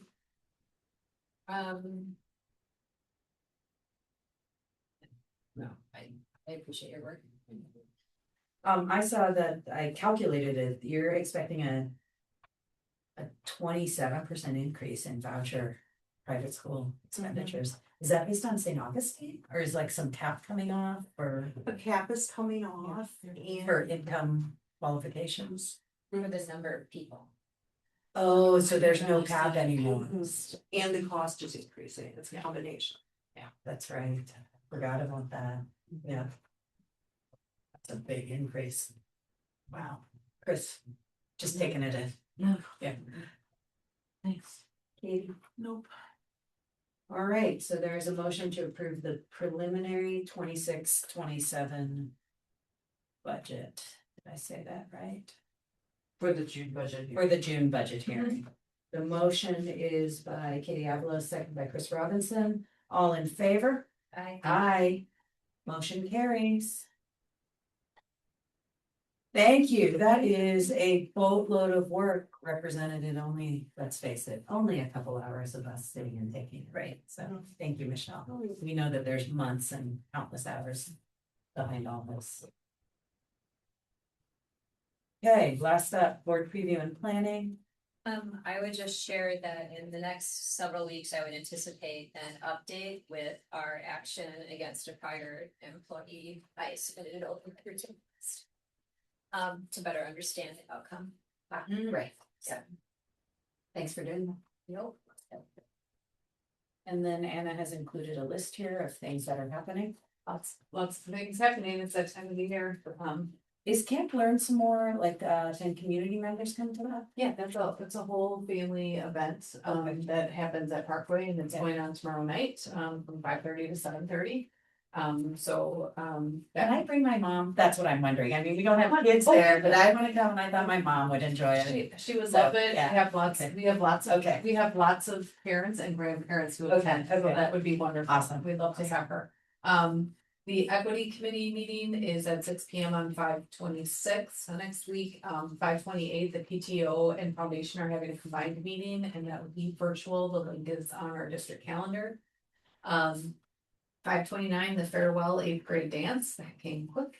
6/1, our band is going to be performing at the Brewers game at 6:45 p.m., which is, we're excited for them to have the opportunity to do that. It's really cool. And then 6/2 is our theater performance at 6 p.m. at Glen Hills. Put that on my calendar. And or you can come on Saturday 6/4 and that would be at 11 a.m. and they are accepting donations, but you may enter for free if you bring a perishable or non-perishable I love good that. with to donate. So it should be a great show. I paid with a can of Wait, corn and jelly. The 4th is Thursday. Oh, you know what? That's the 6th? Oh, no, I just wanna make sure I have it. Yeah, it's the 6th. And it's the 2nd. I might have the 4th and the 6th confused. Let me double check that quickly. Okay. It is on the district calendar. Okay. I mean, I just feel like that's very understandable. Yeah. I might have written this at the same time after the same hours of work. Yeah. And then Anna and I are meeting this Friday to set up agendas for June. So just a reminder that when we do that, you know, Anna's building them real time. They're available in drafts at any time for you guys to look at. Early, late. Just remember we have to do committee assignments. Yes, that's gonna be on the Okay. one of the June agendas, yep. I was just looking at tonight's agenda and I was thinking, should we have that? And then immediately. No. No, no, sir. Thank you for the reminder. Thank you for not adding it. Anything else? Move to adjourn. A second. Aye, Yeah. all in favor. Aye. Thank you, everyone. That was terrifying. That was fair. I knew, it's new. Almost like the old days, huh?